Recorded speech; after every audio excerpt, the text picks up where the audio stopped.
بسم الله الرحمن الرحيم. باب وقت الجمعة إذا زالت الشمس. وكذلك يذكر عن عمر وعلي ونعمان بن بشير وعمر بن صريح رضي الله تعالى عنهم أجمعين. في سند المتصل منا إلى الإمام الحماني الحافظ الحجة أمير المؤمنين في الحديث أبي عبد الله محمد بن إسماعيل الجوفي البخاري رحمه الله ومتعنا بعلومه وفيوضه وبركاته آمين. قال حدثنا عبدان قال أخبرنا عبد الله قال أخبرنا يحيى بن سعيد رضي الله تعالى عنهم أجمعين أنه سأل عمرة عن الغسل يوم الجمعة فقالت عائشة رضي الله تعالى عنها كان الناس محنة أنفسهم وكانوا إذا راحوا إلى الجمعة راحوا بهيئتهم فقيل لهم الذي اغتسلتم. وبه قال حدثنا الحمد لله رب العالمين والصلاة والسلام على رسوله الكريم وعلى آله وأصحابه أجمعين. اما بعد، یہ بات ہے جمعہ کے وقت کے بارے میں. جمہور کو کہا تھا مطلب تو یہی ہے کہ جمعہ کا وقت وہی ہے جو ظہر کا وقت، یعنی زوال شمس کے بعد. اور امام بخاری نے بھی اسی کو ترجیح دی ہے، چنانچہ فرمایا باب الوقت الجمعہ کی اذا زالت. لیکن امام احمد بن حنبل رحمۃ اللہ علیہ کے مسلک میں جمعہ کا وقت زوال سے پہلے بھی شروع ہو جاتا ہے، اور انہوں نے استدلال کیا ہے اس حدیث سے جو آگے آئی کہ صحابہ کرام فرماتے ہیں کہ کننا نقیل و نتغدی بعد صلاۃ الجمعہ،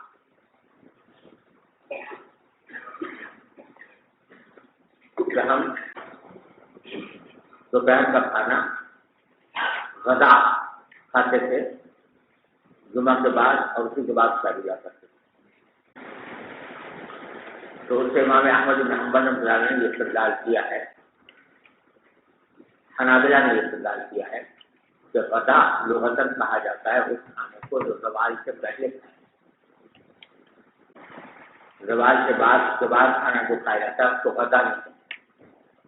تو جب صحابہ کرام یہ کہتے ہیں کہ غذا ہم کھاتے تھے جمعہ کے بعد، تو اس کا معنی یہ کہ جمعہ کے بعد بھی زوال نہیں ہوا تو کھانا کھانے والی، تو یقیناً جمعہ کی نماز جو ہے وہ زوال سے پہلے. سمجھ گئے نا؟ امام بخاری رحمۃ اللہ علیہ نے یہ اس باب میں ایک حدیث روایت کر کے اس کا ترکی بترکی جواب دیا ہے، یعنی جس قسم کا استدلال حنابلہ نے کیا تھا اسی قسم کا استدلال امام بخاری نے کیا ہے. وہ یہ ہے کہ حضرت عائشہ فرماتی ہیں کہ کان الناس محنت انفسهم وكانوا اذا راحوا الى الجمعه راحوا بهيئتهم، کہ لوگ جو ہیں وہ اپنے کاموں میں مشغول رہتے تھے، محنت انفسهم یعنی اپنے روزگار کے کاموں میں مشغول رہتے تھے، اور جب جاتے تھے جمعہ کے دن تو اسی حالت میں چلے جاتے تھے. تو جانے کے لیے جو لفظ استعمال کیا امام حضرت عائشہ نے وہ رواح ضرور ہو رواح. تو رواح کہا جاتا ہے اس جانے کو جو زوال کے بعد جائیں تو رواح ہوتا ہے. زوال سے پہلے اگر جائیں تو غدوب کہا جاتا ہے، غدوب وہاں شہر و رواح وہاں شہر. تو رواح جو ہے وہ اس جانے کو کہتے ہیں جو زوال کے بعد آدمی کہیں جائے تو اس کو رواح کہا جاتا ہے. تو یہاں یہ مذکور ہے کہ لوگ جمعہ کے دن جاتے تھے اپنی اسی حالت میں، تو اس کے لیے رواح کا لفظ استعمال کیا ہے عائشہ نے. تو رواح کہا جاتا ہے زوال کے بعد جانے کو، جس کا معنی ہے جو جمعہ کے لیے جاتے تھے اور زوال کے بعد جاتے تھے. سمجھا؟ تو یہ اسی قسم کا استدلال ہے جیسا کہ حنابلہ نے نتغدی کے لفظ سے کیا. لیکن انصاف کی بات یہ ہے کہ نہ وہ استدلال کام ہے اور نہ یہ انصاف ہے، اس لیے کہ یہ بات کہ غدا کہا جاتا ہے دوپہر کے کھانے کو جو آدمی زوال سے پہلے کھائے، یہ بات جو ہے لغت میں تو بے شک ایسا ہی ہے، لیکن عام استعمال کے اندر جو ہے وہ دوپہر کے کھانے کو کہتے ہیں، چاہے وہ زوال سے پہلے کھائے یا زوال سے بعد کھائے۔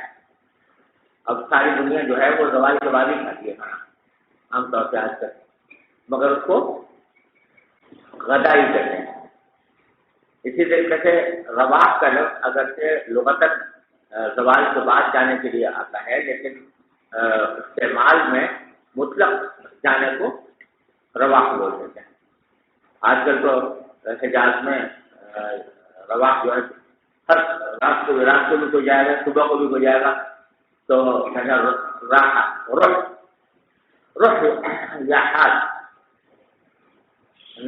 جاؤ، تو اس میں اوقات کا کوئی لحاظ ہوتا ہے استعمال میں، تو اس لیے استدلال دونوں کمزور ہیں۔ یہ مجرد لغت کی بنیاد پر ہے، استعمال میں یا ایک دوسرے کے لیے استعمال ہوتا ہے، لیکن اصل میں جمہور کے جو استدلال جو ہے وہ اس بات سے ہے کہ جمعہ جو ہے یہ ظہر کا خلیفہ ہے، تو جو وقت ظہر کا ہے وہی جمعہ کا بھی، تو اس واسطے ظہر کے بارے میں اجماع ہے کہ زوال کے بعد ہوتا ہے، تو یہ اس کا خلیفہ ہے، لہٰذا یہ بھی زوال کے بعد ہوگا۔ البتہ ایک حدیث ہے جو امام احمد بن حنبل رحمۃ اللہ علیہ کی دلیل میں پیش کی جاتی ہے، وہ ذرا قوی معلوم ہوتی ہے۔ وہ مسند احمد میں ایک روایت ہے عبداللہ بن سیدان رضی اللہ تعالیٰ عنہ کے حوالے سے، اس میں یہ وہ بتاتے ہیں کہ میں نے نماز جمعہ پڑھی اور خطبہ میں شریک ہوا حضرت عمر رضی اللہ تعالیٰ عنہ سے، تو وہ زوال کے بعد خطبہ دیا کرتے تھے، زوال کے بعد جمعہ پڑھا کرتے تھے، اور صدیق اکبر سے خطبہ جمعہ میں شریک ہوا تو وہ عین زوال کے وقت میں خطبہ دیا کرتے تھے اور جمعہ پڑھا کرتے تھے، اور میں نبی کریم صلی اللہ علیہ وسلم کے ساتھ خطبہ جمعہ میں شریک ہوا تو آپ جو ہے وہ زوال سے پہلے خطبہ دیا کرتے تھے، جمعہ پڑھا کرتے تھے، تو وہاں صراحت ہے کہ جمعہ سے پہلے، وہ زوال سے پہلے، لیکن اس کا صحیح جواب یہ ہے کہ اس کا مطلب یہ ہے کہ اتنی جلدی پڑھتے تھے نبی کریم صلی اللہ علیہ وسلم جمعہ کی نماز کہ کسی شخص کو یہ گمان ہو سکتا تھا کہ شاید ابھی زوال نہیں، یہ مطلب ہے، نہیں ہے تو واقعہ زوال سے پہلے پڑھتے ہو، سمجھ گئے بھائی؟ تو فرمایا کہ وقت جمعہ جو ہے وہ کب ہے؟ جب سورج ظاہر ہو جائے، وہ کرالی قیوم کرو عمر و علی اور نعمان بن بشیر، حضرت عمر، حضرت علی، حضرت نعمان بن بشیر، عمرو بن فریق رضی اللہ تعالیٰ عنہ، ان سب سے یہی بات ثابت ہے کہ زوال کے بعد جمعہ ہوتا ہے۔ آگے وہ حدیث نقل کی ہے کہ عائشہ فرماتی ہیں کان الناس محنۃ انفسہم، لوگ جو ہیں وہ اپنے جسم اپنے آپ کی خدمت کرتے رہتے، محنت کے معنی ہوتا ہے کسی محنت کے کام میں لگا ہوا ہونا، مطلب یہ کہ کاروبار میں لگے ہوتے تھے یا اس میں کھیتی باڑی میں لگے ہوتے تھے، وہ قانون راہو جمعہ جو جمعہ کے لیے آتے تھے راہو گئی تو اسی حیات میں چلے آتے تھے بغیر غسل کیے ہوئے، فقیر لہم، تو ان سے کہا گیا لذت کر لو کہ اگر تم غسل کر لو تو اچھا ہے تاکہ یہ بدبو وغیرہ ختم ہو جائے۔ جی وبه قال حدثنا سريج بن نعمان قال حدثنا صريح بن سليمان عن عثمان بن عبد الرحمن بن عثمان التيمي عن انس بن مالك رضي الله عنه وعنهم ان رسول الله صلى الله عليه وسلم كان يصلي الجمعة حين تميل الشمس. وبه قال حدثنا عبدان قال اخبرنا عبد الله قال اخبرنا حميد عن انس بن مالك رضي الله عنه وعنهم قال كنا نبشر بالجمعة ونقيل بعد الجمعة. ہم جمعہ کو جلدی جایا کرتے تھے اور جمعہ کے بعد قریبا کرتے تھے۔ جی بسم الله الرحمن الرحيم. باب إذا اشتد الحر يوم الجمعة. بالسند المتصل منا إلى الإمام الهمام الحافظ حجة أمير المؤمنين في الحديث أبي عبد الله محمد بن إسماعيل البخاري رحمه الله تعالى متعنا الله بعلومه وقيوده وبركاته آمين.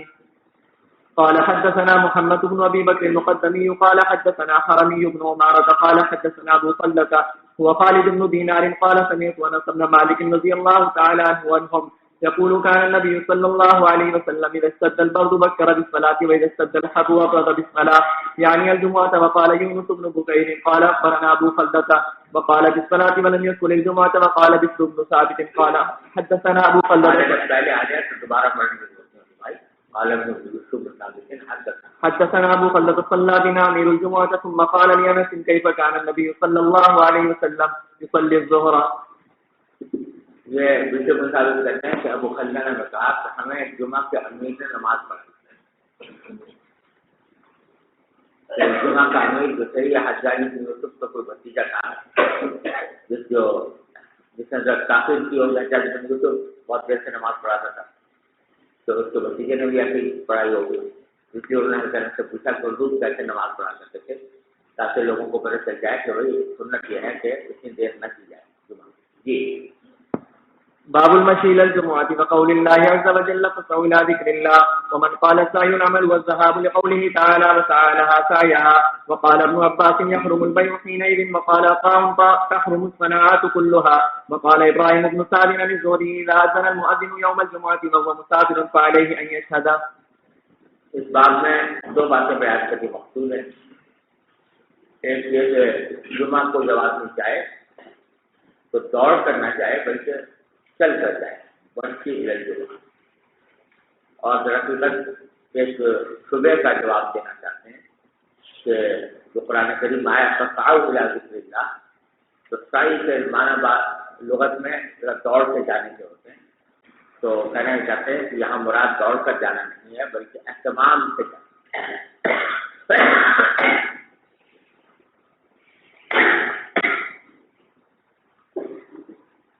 ومن قال السعی العمل والذهاب تو سعی کے معنی کوئی عمل کرنے کے اور مطلق جانے کے بھی ہوتے ہیں اور یہاں وہی مراد ہے دوڑ کر جانا مراد ہے. لقوله تعالی وسعى لها سعيها تو یہاں سعی سے مراد دوڑنا نہیں ہے بلکہ مطلق عمل کرنا. وقال ابن عباس دوسرا مسئلہ یہ بیان کیا کہ ابراہیم عباس فرماتے ہیں کہ یحرم البیع حینئذ جو بھی اذان ہو جائے جمعہ کی تو بیع و شراء ناجائز ہو جاتی ہے. وقال عطا اور عطا ابن ابی رباح نے فرمایا کہ صرف بیع ہی تو خصوصیت نہیں ہے بلکہ تحرم الصناعات کلها ہر قسم کی صنعت جس میں آدمی مشغول ہوتا ہے اپنی معاشی سرگرمی کے طور پر وہ سب بنا ہو جاتی ہیں اذان کے بعد. وقال ابراہیم بن سعد عن الزہری اذا اذن المؤذن یوم الجمعہ وهو مسافر. اور زہری کا یہ قول نقل کیا کہ جب جمعہ کے دن مؤذن اذان دے جبکہ آدمی مسافر ہے تو بھی اس کے اوپر ضروری ہے کہ وہ آخر جمعہ میں شامل ہو. یہ زہری کا مسلک ہے لیکن جمہور فقہا یہ کہتے ہیں کہ مسافر کے اوپر جمعہ واجب نہیں ہوتا لہٰذا اس کے لیے جانا واجب نہیں ہے. جائے تو افضل ہے اچھی بات ہے لیکن اگر نہ جائے تو وہ گناہ.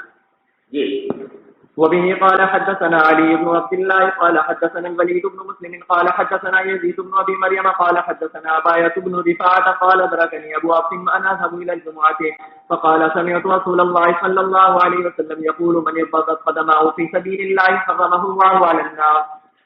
جس کے قدم غبار آلود ہو جائیں اللہ کے راستے میں اللہ تعالیٰ اس پر آگ حرام کر دیتے ہیں. تو بتایا کہ جمعہ کے دن جانا تو فی سبیل اللہ میں داخل. یہ وبه قال حدثنا آدم قال حدثنا ابن أبي ذئب قال حدثنا الزهري عن سعيد بن أبي سلمة عن أبي هريرة رضي الله تعالى عنه عنهم عن النبي صلى الله عليه وسلم وحدثنا أبو اليمان قال أخبرنا شعيب عن الزهري قال أخبرني أبو سلمة بن عبد الرحمن أن أبا هريرة رضي الله تعالى عنه عنهم قال سمعت رسول الله صلى الله عليه وسلم يقول إذا أقيمت الصلاة فلا تأتوها تسعون وأتوها تمشون وعليكم السكينة فما أدركتم فصلوا وما فاتكم فأتموا. وبه قال حدثني عمرو بن علي قال حدثنا ابو قتيبة قال حدثنا علي بن المبارك عن يحيى بن ابي كثير عن عبد الله بن ابي قتادة لا اعلمه الا عن ابي عن النبي صلى الله عليه وسلم قال لا تقوموا حتى تروني وعليكم السكينة.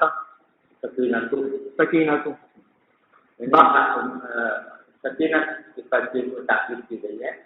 بھاگ دوڑ اور زیادہ بہت جلد بازی کرنا یہ پسند نہیں کیا گیا نماز کے لیے.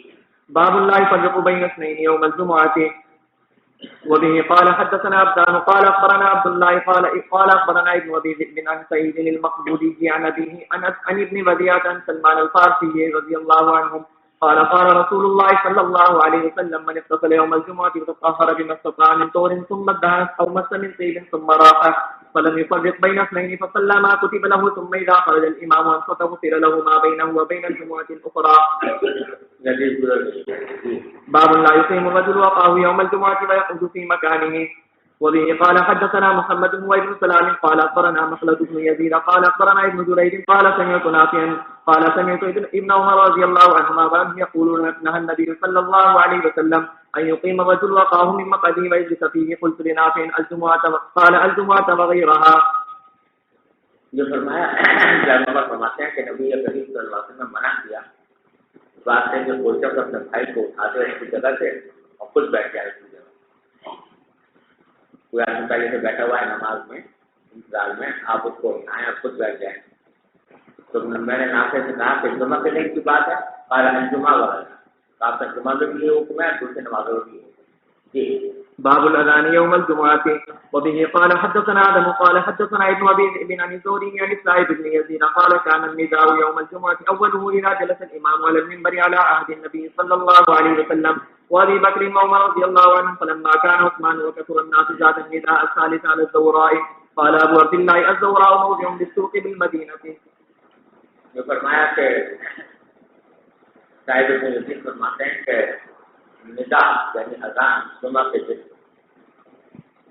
اس کا آغاز ہوتا تھا جب سے امام منبر پر بیٹھا نبی کریم صلی اللہ علیہ وسلم حضور احمد صلی اللہ علیہ وسلم شہر مبارک میں اور بلکہ شاہین کے زمانے میں بھی جمعہ کے اذان اسی وقت ہوتی تھی جب امام منبر پر آ کر بیٹھ جاتا تھا. فلما کان عثمان خلیفہ ہوئے وقتور الناس اور لوگ بہت زیادہ ہو گئے, لوگوں کی تعداد بڑھ گئی تو زیادہ نداء ساری تو انہوں نے تیسری اذان کا اضافہ کیا. تیسری اذان اس لیے کہا کہ ایک اذان اور ایک امامت پہلے ہوتی تھی اور یہ تیسری اذان شروع میں حضرت عثمان نے اس کا اضافہ کیا علی زورا, اور یہ زورا کے مقام پر دیا. زورا جو ہے یہ بازار تھا, اس جگہ کا نام ہے زورا. تو حضرت عثمان نے ایک مؤذن مقرر کیا کہ بھائی خطبے کی اذان سے پہلی اذان زورا کے مقام پر کی جائے. یہ اذان جو ہے جو حضرت عثمان نے اضافہ فرمائی ہے حضور اکرم صلی اللہ علیہ وسلم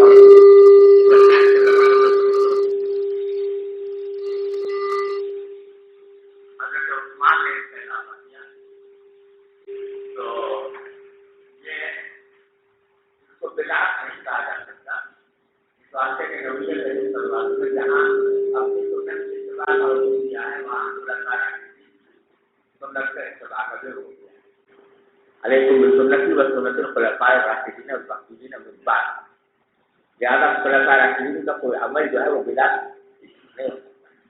اور حضرت عثمان نے جس وقت یہ عمل کیا تو صحابہ کرام سارے موجود تھے اور کسی نے اس کے اوپر اعتراض نہیں کیا, اس واسطے اس کو بدعت نکالا. جی باب المؤذن الواحد يوم الجمعة. وبه قال حدثنا ابو نعيم قال حدثنا عبد العزيز بن ابي سلمة الماجشون عن الزهري عن سعيد بن يزيد ان الذي زاد التأذين الثالث يوم الجمعة عثمان بن عفان رضي الله عنه حين كثر اهل المدينة ولم يكن للنبي صلى الله عليه وسلم مؤذن غير واحد وكان التأذين يوم الجمعة حين يجلس الامام يعني على المنبر. سوال جی حضرت عثمان غنی رضی اللہ تعالیٰ عنہ نے جو اذان کا اضافہ کیا یہ کس پس منظر کے تحت کیا؟ پس منظر یعنی کس وجہ سے انہوں نے تیسری اذان کا اضافہ کیا, مقصود اور پیش نظر کیا تھا؟ خود حدیث میں مذکور ہے نا کہ لوگوں کی تعداد بڑھ گئی تھی اور اذان میں لوگ جو ہے بہت کثرت کے تھے. اب اگر اذان سن کر وہ چلے اور خطبے اذان ہو رہی ہے خطبے سے ذرا پہلے تو اپنے گھروں پہ اذان سن کر اگر چلیں گے تو خطبے کا ایک بڑا حصہ وہ چھوٹ جائے گا. تو انہوں نے اذان پہلے اس لیے مقرر کی تاکہ ابھی سے روانہ ہونا شروع ہو جائیں لوگ, تاکہ جب پہنچیں تو خطبے کا پورا خطبہ مل جائے. کی وجہ اچھا جی، پھر بعض مساجد کے اندر پہلی اذان جو ہے وہ دوسری اذان سے کچھ پہلے ہوتی ہے، جیسے دارالعلوم میں، تو پھر اس طرح یہ مقصود کس طرح حاصل ہوگا؟ اس میں تو وقفہ کم رہ جاتا ہے۔ نہیں، اتنا وقت بس اتنا ہی وقفہ ہوتا تھا دونوں اذانوں میں، لوگ اپنے گھروں سے چل کے آتے ہیں، بس اتنا ہی وقفہ ہوتا ہے۔ اس زمانے میں کوئی لمبا وقفہ نہیں ہوتا تھا، وقفہ اتنا ہوتا تھا کہ 15 منٹ 10-15 منٹ کا، کہ اس کے اندر لوگ اپنے گھر سے چل کے آتے ہیں۔ یہ جو ہمارے ہاں بعض مساجد میں رواج ہو گیا ہے نا کہ بہت پہلے اذان اول بہت پہلے ہو جاتی ہے اور اذان ثانی بہت بعد میں ہوتی ہے، یہ اچھا نہیں ہے، جائز تو ہے لیکن اچھا نہیں ہے، کیونکہ حضرت عثمان کے زمانے میں بھی یہی ہوتا تھا کہ اذان زہرہ والی اذان جو ہے وہ ہوئی، اس کے بعد اتنا وقت دیا کہ لوگ اپنے گھروں سے چل کے مسجد تک پہنچ جائیں، بس اس کے بعد کیا، کیونکہ مقصد یہ تھا کہ اس اذان کا کہ لوگ روانہ ہو اپنے جی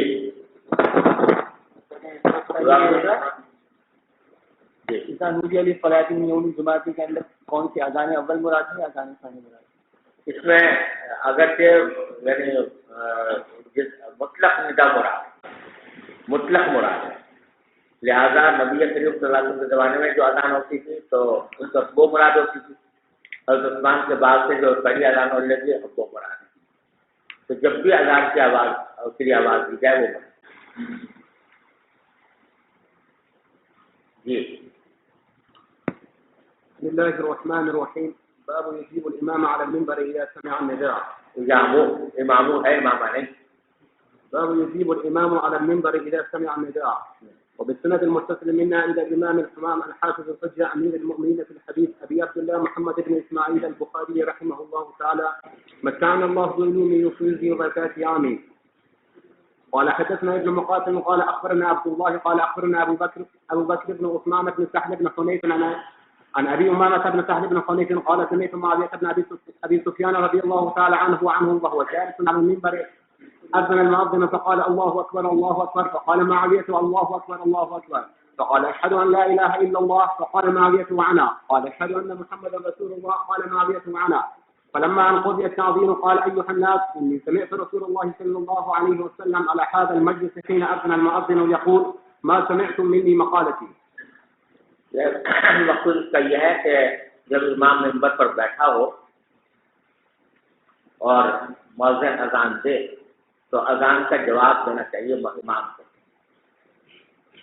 چنانچہ اس میں روایت نقل کی معاویہ رضی اللہ تعالیٰ عنہ کی، وہ جالس اور المنبر، جب تو منبر پر بیٹھے ہوئے تھے تو اذن مؤذن نے اذان دی، فقال اللہ اکبر اللہ اکبر، مؤذن نے کہا، فقال معاویہ اللہ اکبر اللہ، فقال اشهد ان لا اله الا الله، فقال معاویہ وانا.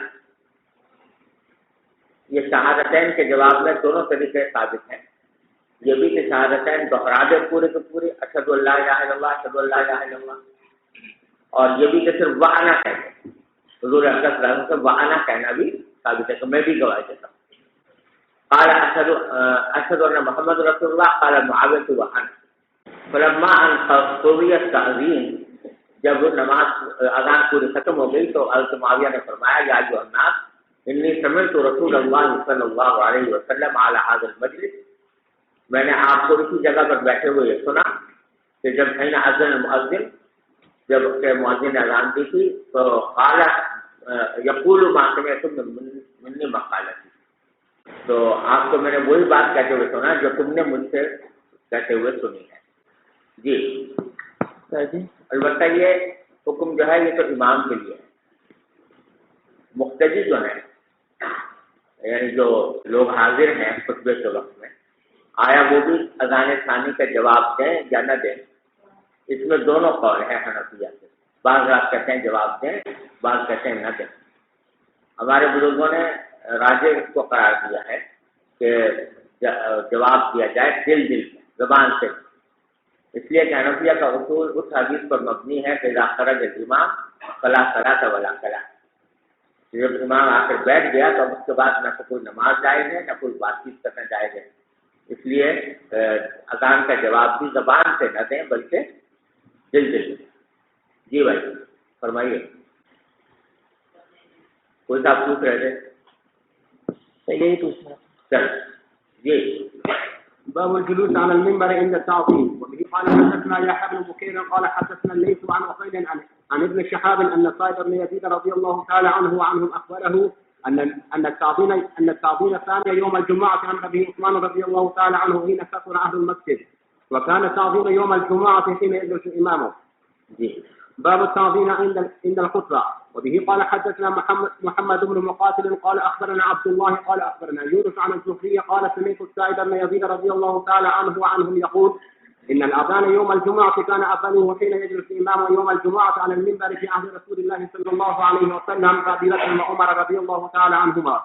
فلما كان في خلافه عثمان رضي الله تعالى عنه وكثروا امر عثمان رضي الله تعالى عنه يوم الجمعه بالاذان الثالث فأذن به على الزهراء فثبت الأمر على ذلك. باب الخطبة على المنبر. وقال أنس رضي الله تعالى عنه خطب النبي صلى الله عليه وسلم على المنبر. وبه قال حدثنا قتيبة قال حدثنا يعقوب بن عبد الرحمن بن محمد بن عبد الله بن عبد القاري القريشي الاسكندراني قال حدثنا أبو حازم بن دينار أن رجالا أتوا سهل بن سعد الساعدي رضي الله تعالى عنه وعنهم وقد انتهوا في المنبر مما عنده. اس بارے میں اختلاف ہو رہا تھا کہ حضور اکرم صلی اللہ علیہ وسلم کے منبر کون سی لکڑی کا بنا ہوا تھا. حدیث پہلے گزر رہی ہے. جی فسألوه عن ذلك فقال والله إني لعارف مما هو ولقد رأيته أول يوم وضع وأول يوم جلس عليه رسول الله صلى الله عليه وسلم. أرسل رسول الله صلى الله عليه وسلم إلى فلانة امرأة من الأنصار قد سماها سهل مري غلامك النجار يعون لي أعبادا أجلس عليهم إذا كلمت الناقة فأمرته فعملها من ترفاء القارة ثم جاء بها فأرسلت إلى رسول الله صلى الله عليه وسلم فأمر بها فوضعت هنا ثم رأيت رسول الله صلى الله عليه وسلم صلى عليها وكبر وهو عليها ثم ركع وهو عليها ثم نزل القحارة فصير في أصل المنبر ثم عاد فلما فرغ أقبل على الناس فقال أيها الناس إنما صنعت هذا لتأتموا به ولتعلموا صلاتي.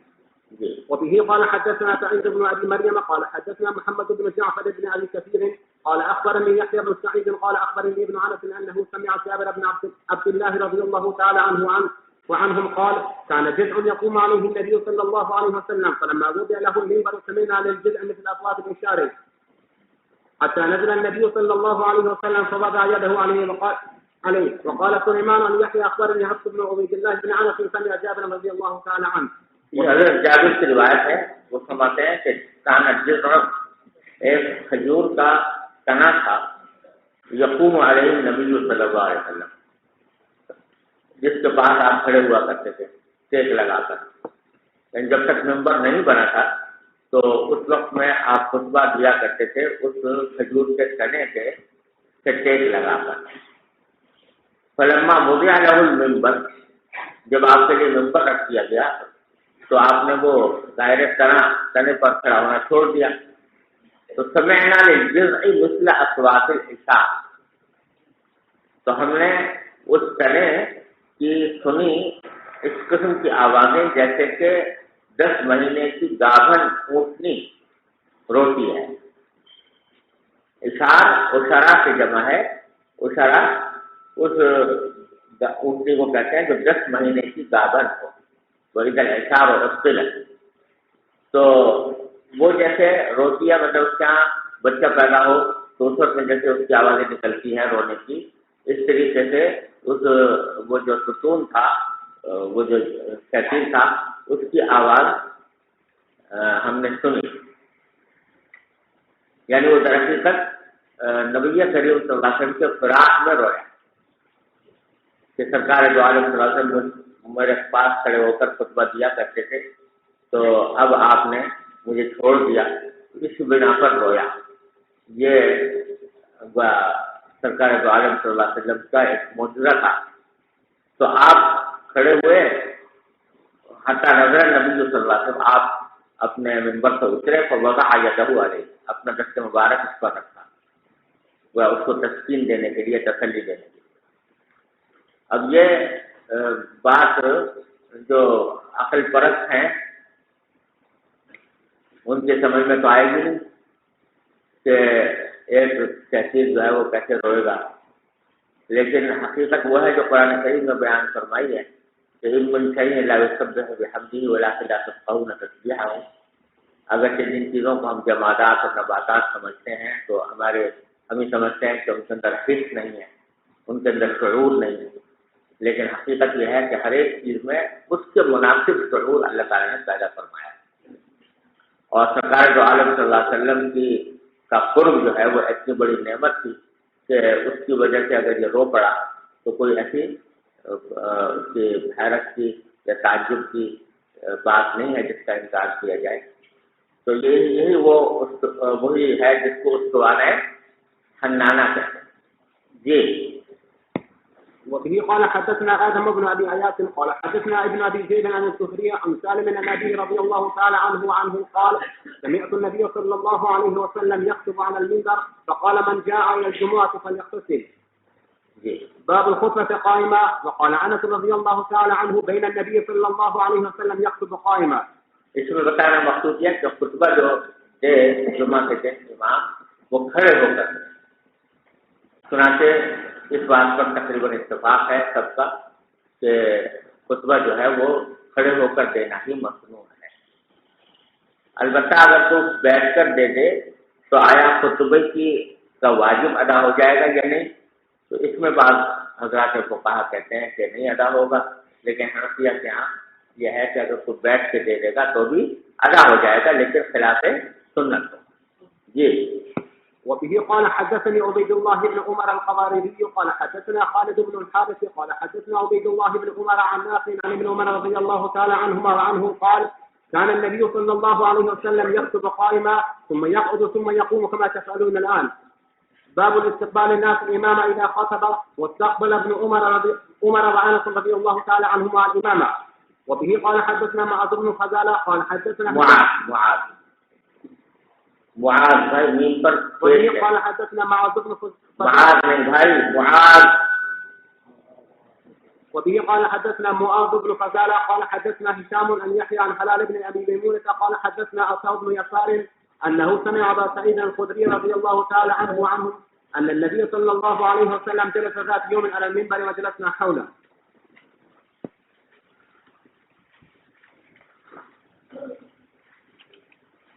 یہ ایک بات عرض کر دوں کہ کل کوئی ساتھی پوچھ بھی رہے تھے کہ جو ہمارے یہاں اردو میں تقریر کرنے کا رواج ہے خطبے سے پہلے، عربی خطبے سے پہلے، تو بعض اہل ظاہر یا غیر مقلدین جو ہیں وہ کہتے ہیں کہ یہ بدعت ہے، کیونکہ خطبہ جو مسنون ہے وہ تو عربی زبان میں ہے اور وہ ہوتا ہی ہے، اس سے پہلے اردو میں خطاب کرنا یا تقریر کرنا اس کا کہیں ثبوت نہیں ہے، لہٰذا یہ بدعت ہے. اول تو پہلی بات یہ ہے کہ کسی چیز کے جائز ہونے کے لیے ثبوت کا ہونا ضروری نہیں ہوتا.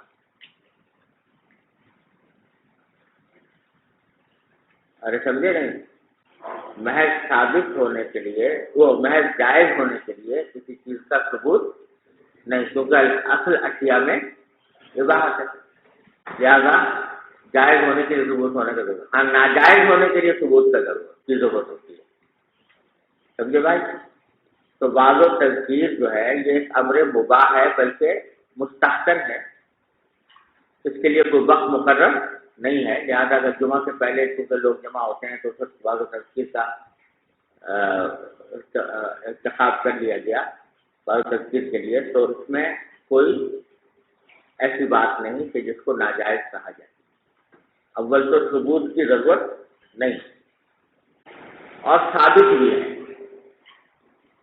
ثابت اس طرح ہے کہ حضرت فاروق اعظم رضی اللہ تعالیٰ عنہ کے زمانے میں روایات میں آتا ہے کہ فاروق اعظم نے حضرت تمیم داری رضی اللہ تعالیٰ عنہ سے کہا تھا کہ بھئی میں جب خطبہ دینے کے لیے آتا ہوں تو اس سے پہلے سے لوگ بہت جمع ہوتے ہیں مسجد میں، میرے خطبے سے کافی پہلے لوگ مسجد میں جمع ہو جاتے ہیں، تو تم بھی کچھ جا کر وہاں پر کچھ ان کو نذوار نصیحت کر دیا کرو. حضرت تمیم داری رضی اللہ تعالیٰ عنہ جو ہیں وہ حضور کے تشریف لانے سے پہلے، حضرت عمر کے تشریف لانے سے پہلے وہ اپنا کچھ بعض نصیحت لوگوں کو کیا کرتے تھے. تو جب عمر آ جاتے تو پھر اذان ہوتی اور خطبہ ہو جاتا. تو یہ روایات سے ثابت ہوئی ہے. تو لہٰذا یہ کہنا بھی غلط ہے کہ یہ بات ثابت نہیں کہ خطبے سے پہلے کوئی بات کیا جائے، اور یہ کہنا بھی صحیح نہیں کہ اگر ثابت نہ ہو تو ناجائز ہوگا. تو ثابت ہونے کی ضرورت تو نہیں ہے، لیکن ثابت ہے. ثابت نہیں ہے. ایک بات تو یہ ہے. اور دوسری بات یہ ہے کہ یہ جو خطبہ ہے اس کے بارے میں ائمہ اربعہ کا اس پر اجماع ہے کہ اس کا عربی میں ہونا ہی ضروری، کسی دوسری زبان میں خطبہ نہیں ہوتا. اب آج کل یہ بات چلی ہے، نئے لوگوں نے چلائی، کیونکہ خطبے کا مقصد تو یہ ہوتا ہے تاکہ لوگوں کو کچھ دین کی بات سنائی جائے، سمجھائی جائے، کچھ دعوت کی جائے، تبلیغ کی جائے، تعلیم دی جائے. اور اگر لوگ سمجھتے نہیں ہیں وہ زبان تو اس زبان میں خطبہ دینے کا کیا فائدہ؟ لہذا کہتے ہیں کہ بھائی خطبہ جو ہے وہ ہر ایک جگہ اپنی اپنی زبان میں دینے چاہیے. ہمارے ہاں ہندوستان میں بھی یہ رواج کچھ لوگوں نے ڈالا تھا، خاص طور سے غیر مقلدین نے، کہ وہ خطبہ جو ہے وہ اردو میں دینے لگے تھے، مگر ہندوستان میں تو بہت کم تھا. آج کل یہ امریکہ، برطانیہ وغیرہ میں ایسے لوگوں نے اس بات کو اتنا چلایا کہ اب بہت کثرت سے یہ ہو رہا ہے کہ وہاں خطبہ جو ہے وہ انگریزی میں ہوتا ہے. تو میرا ایک رسالہ ہے اس موضوع پر، حضرت والی صاحب کا اصل میں تو رسالہ ہے عروبہ سے، عربیت خطبۃ العروبہ کے نام سے، جو عربی میں چھپا ہوا ہے. اور میں نے بھی اس موضوع پر رسالہ لکھا ہے، کیونکہ بہت زیادہ رواج ہو گیا تھا وہاں امریکہ وغیرہ میں. تو حقیقت یہ ہے، ذرا سمجھ لینی چاہیے بات، کہ اصل سارا مغالطہ اس بات سے لگتا ہے کہ خطبے کا مقصود کیا سمجھا؟ واضح و تذکیر. اور واضح و تذکیر اسی زبان میں ہونی چاہیے جس زبان کو مخاطب ہیں لوگ. لیکن اصل بات یہ ہے کہ خطبہ جو ہے اصلاً یہ اس کا براہ راست مقصود واضح و تذکیر نہیں، بلکہ یہ بھی ایک عبادت کا حصہ ہے، ذکر کا حصہ ہے. اور در حقیقت اگر دیکھا جائے تو یہ جمعہ کی 2 رکعتوں کا قائم مقام ہے.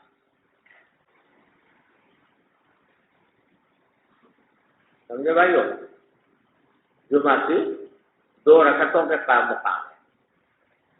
زہر کی 2 رکعتوں، زہر میں 4 رکعتیں ہوا کرتی تھی، صبح میں 2 ہیں، تو اس کی جگہ اللہ تعالیٰ نے خطبہ رکھ دیا. اور قرآن کریم نے بھی اس کو ذکر ہی سے تعبیر کیا ہے. اذا نودی للصلاۃ من یوم الجمعۃ فاسعوا الی ذکر اللہ. اور پیچھے حدیث آپ پڑھ چکے ہیں کہ جو فإذا خرج الامام حضرت الملائکۃ یستمعون الذکر، سمجھے نا؟ وہاں پر بھی ذکر کہا گیا خطبے کو.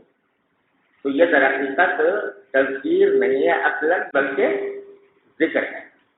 اور یہی وجہ ہے کہ اس بات پر سب کا اتفاق ہے کہ اگر کوئی شخص اس میں ایک لفظ بھی نصیحت کرنا چاہے، صرف الحمدللہ اور سبحان اللہ، الصلاۃ علی رسول اللہ صلی اللہ علیہ وسلم کہہ کے بیٹھ جائے، خطبہ نہ ہو. اگر مقصود تذکیر ہوتا تو کوئی تذکیر کی بات ضرور کہی جاتی. تو لہذا اصل مقصود اس کا کیا ہے؟ ذکر ہے. اور ذکر ہونے کی وجہ سے اس کے وہی احکام ہیں جو نماز کے ہیں.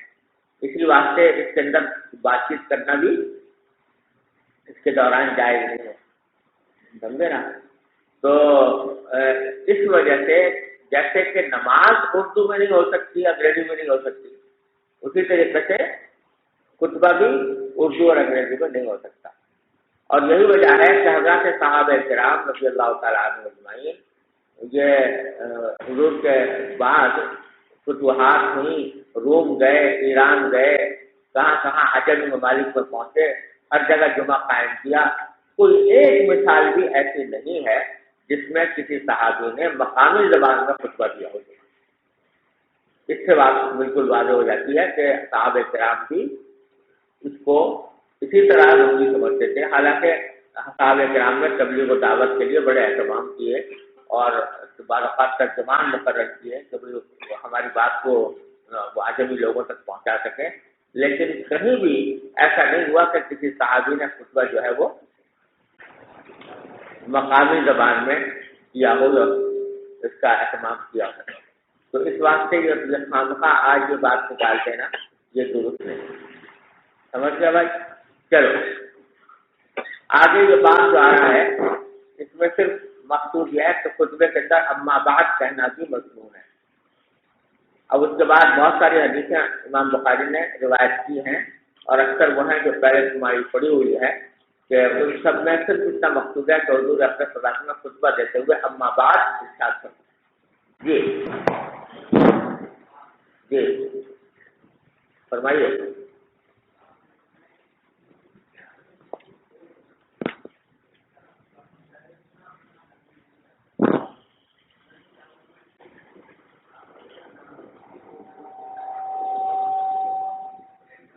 اب اچھا جب آواز آ جائے تو سر بتاؤ بولو.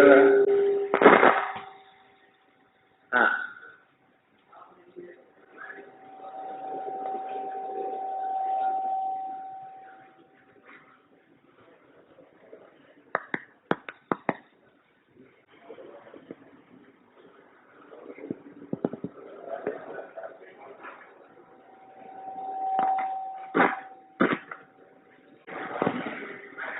کیا کرتا ہے بھائی؟ تو آواز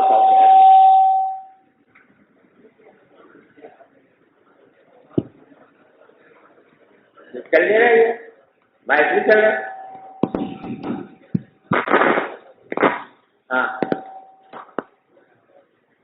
میں نے یہ کہا تھا کہ کس چیز کے عدم ثبوت سے اس کا عدم جواز لازم نہیں آتا، یہ کہا تھا. اس پر آپ کچھ بات پوچھ رہے ہیں نا؟ ہاں فرمائیے.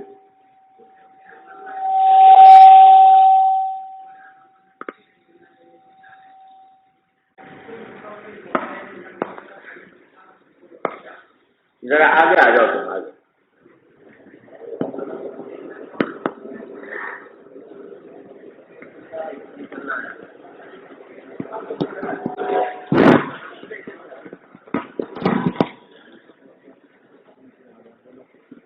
ابن کثیر نے کیا لکھا ہے؟ علامہ ابن کثیر رحمہ اللہ اور علامہ نصیر رحمہ اللہ نے لکھا ہے کہ کل قول و فعل لم يثبت عن الصحابہ فهو بدعۃ.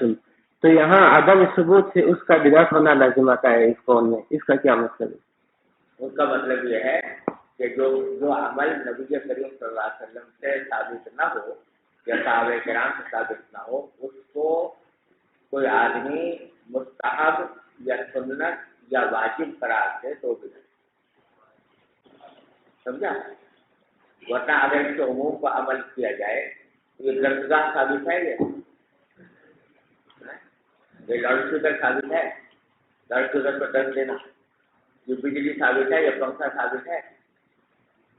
تو جو مطلب یہ بدعت وہ جب بنتی ہے کوئی چیز جو غیر ثابت چیز بدعت اس وقت بنتی ہے جبکہ اس کو آدمی دین کا لازمی حصہ سمجھتے ہیں. لازمی یعنی واجبات کی طرح واجب یا کم از کم سنت سمجھے تو اس صورت میں وہ بدعت بنتی ہے. لیکن اگر کوئی چیز ثابت نہیں ہے اور وہ اور کوئی ممانعات بھی نہیں ہے اور کوئی عمل کرتا ہے اس کو مباح سمجھ کر، تو مباح سمجھنے میں سمجھ کر کرنے میں کوئی سمجھا. بدعت کب بنتی ہے؟ جب اس کو کیوں؟ اس لیے کہ آپ بدعت کی جو تعریف نبی کریم صلی اللہ علیہ وسلم نے فرمائی وہ ہے من احدث فی امرنا ھذا فہو رد. ہمارے ایک امر میں یعنی دین میں کوئی نئی بات پیدا کرے. اب دین میں نئی بات پیدا کرنے کا کیا مانا؟ جو پہلے مستحب نہیں تھی اب مستحب قرار دے، جو پہلے مسنون نہیں تھی اس کو مسنون قرار دے، جو پہلے واجب نہیں تھی اس کو واجب قرار دے. یہ ہے احداث کی چیز. البتہ جہاں تک جواز کا تعلق ہے تو جواز تو ہر ایک ساری چیزوں میں ہے کہ بے شمار چیزیں ہیں جن کا کوئی ثبوت نہیں اور اس کی وجہ سے لیکن یہ کہ وہ جائز ہے کیونکہ آدمی اس کو بحیثیت دین سے جز کے نہیں استعمال کیا. سمجھا؟ یہ ہمارے جو اللہ بچائے جو کچھ فہم قسم کے لوگ ہیں نا، ویسے بعض سلفیین تو وہ جناب اس قسم کی چیزیں اعتراضات کرتے ہیں، جیسے تم کہہ رہے ہو نا، اسی قسم کی باتیں کرتے ہیں. تو وہ یہ کہتے ہیں کہ دیکھو ایک مرتبہ مجھ سے ایک آدمی وہیں کیا نام ہے سعودی عرب میں کہنے لگا کہ یہ جو آپ کیا نام ہے کوئی دم درود یہ جو کرتے ہو تعویذ سمجھے، یا یہ کہ یہ دم درود جو کرتے ہو، بعض ایسے وظائف کے جو نبی کریم صلی اللہ علیہ وسلم ثابت نہیں ہے، تو اس طرح جھاڑ پھونک کرتے ہو، تو یہ تو بدعت ہے، کہاں ثابت ہے یہ؟ تو میں نے کہا بھائی یہ پیناڈول جو کھاتے ہو سر درد کے موقع پر، یہ کہاں ثابت ہے بدعت ہے؟ یہ سر درد ہو گیا پیناڈول کھاؤ، یہ کہاں ثابت ہے؟ بس جواب وہ خاموش ہو گیا. بات اصل یہ ہے کہ بدعت کی حقیقت سمجھ لو. بدعت اس وقت بنتی ہے جب کہ کوئی آدمی اس کو دین کا جز اس معنی میں بنا لے کہ یا اس کو واجب سمجھے یا سنت سمجھے یا لازم سمجھے یا اس کا التزام ایسا کرے جیسا کہ واجبات پر. اس کے بغیر ہر وہ عمل جو غیر ثابت ہے اور غیر ممنوع ہے، اس کی ممانعت بھی کوئی نہیں، وہ ہوا ہے چاہیے. سمجھا؟ چلو جی فرمائیے.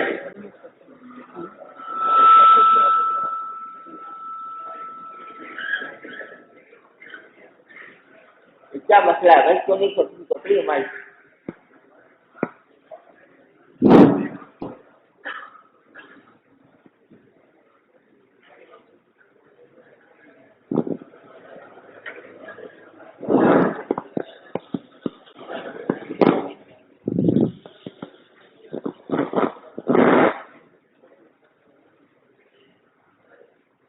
جی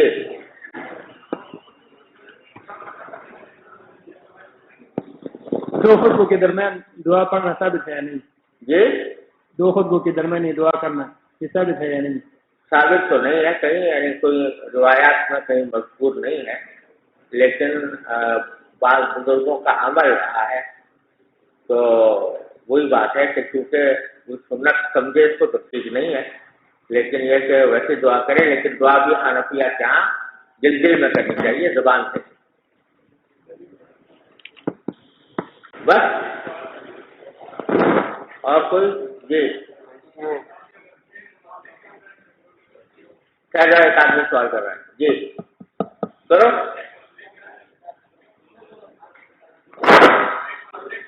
یہ آدمی ہے بڑے پر. جی آج کل یہ بعض نصیحت کی جاتی ہے، نشے کی جاتی ہے، اس کا انتظام تو ہو رہا ہے مگر اسلام واجبات کی طرح ہو رہا ہے، کوئی واجب نہیں سمجھتا، اس کو مفاد کو سمجھتے ہیں مستحب بھی نہیں سمجھتا. جی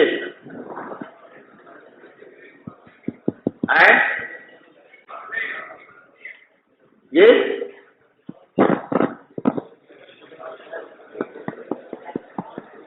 بڑے مصیبت ہے یار، یہ کیا مصیبت ہے؟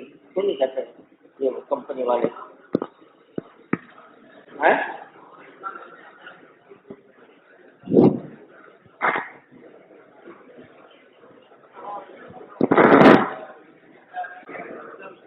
آگے آ جاؤ، آگے آ جاؤ.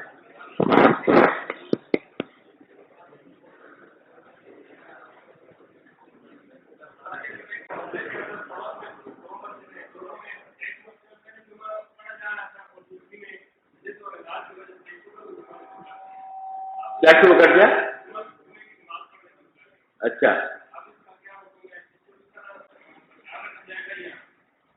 کیا کیا جائے گا بھائی؟ جو رات کی وجہ سے کیا جائے وہ تو اچھی بات نہیں ہے. جب ایک مسجد موجود تھی اور اس کے اندر سارے کوئی دوسری جمعہ کی ضرورت نہیں تھی تو دوسری جگہ پر جمع کرنا کیا جائز نہیں چاہیے. خام کا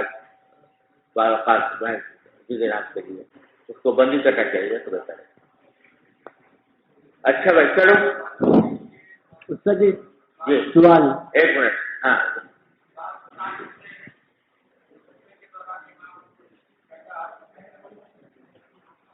اچھا اس کا یہ ہے کہ نبی کریم صلی اللہ علیہ وسلم سے عصا ہاتھ میں لینا یا بعض اوقات عصا بعض اوقات تلوار دست مبارک میں لینا یہ ثابت ہے رسول کریم صلی اللہ علیہ وسلم. لیکن یہ کہ وہ سنت عادیہ ہے اور اس سنت عادیہ کی نیت سے اگر کوئی کرے تو انشاءاللہ موجب اجر بھی ہے. لیکن ہمارے بہت سی جگہوں پر اس کو عصا کو لینے کو واجبات کے درجے میں سمجھ لیا گیا اور یہ سمجھ لیا گیا کہ اگر عصا نہ لیا تو وہ خطبہ ہوا ہی نہیں. تو یہ بات غلط ہے. اس واسطے اس کی تصدیق کے لیے ہمارے بزرگوں نے عصا لینا چھوڑ دیا ورنہ فی نفسی ثابت ہے.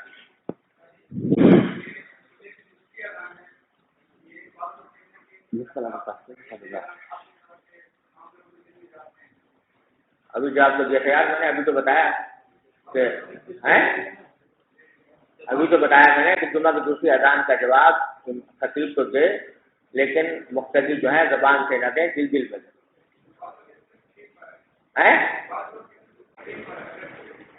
بعض لوگ کیا کہتے ہیں بھائی بتایا تو میں نے یار اب کتنی مرتبہ بتاؤں خطیب جواب دے اور مقتدی جو ہے وہ زبان سے نہ کہیں دل میں کہیں اور تم تیسری مرتبہ کہوں.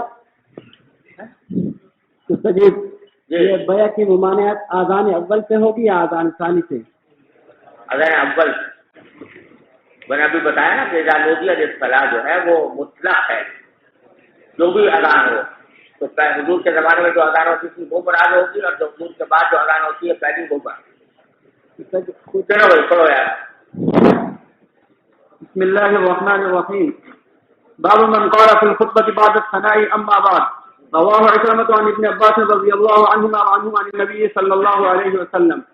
وبالسند المتصل منا إلى الإمام الهمام الحافظ الحجة أمير المؤمنين في الحديث أبي عبد الله محمد بن إسماعيل البخاري رحمه الله تعالى ومتعنا بعلومه وفيوضه وبركاته آمين.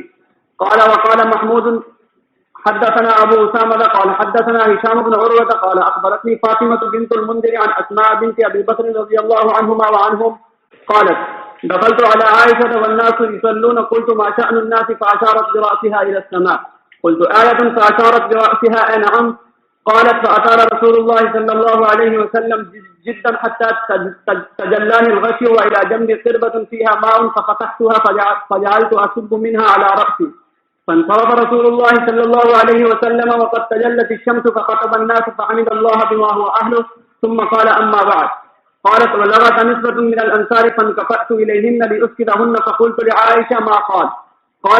قال ما من شيء لم أكن أريته إلا وقد رأيته في مقامي هذا حتى الجنة والنار وأنه قد أوحي إلي أنكم تفتنون في القبور مثل أو قال قريبا من فتنة المسيح الدجال يؤتى أحدكم فيقال له ما علمك بهذا الرجل فأما المؤمن أو قال الموقن الشك هشام فيقول هو رسول الله صلى الله عليه وسلم هو محمد جاءنا بالبينات والهدى فآمنا وعجبنا واتبعنا وصدقنا فيقال له نم صالحا قد كنا نعلم إن كنت لمؤمنا به.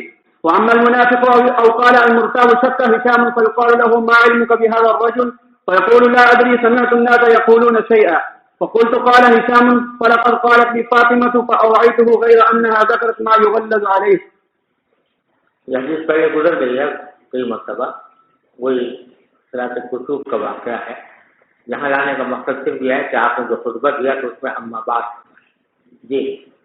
وبه قال حدثنا محمد بن معمر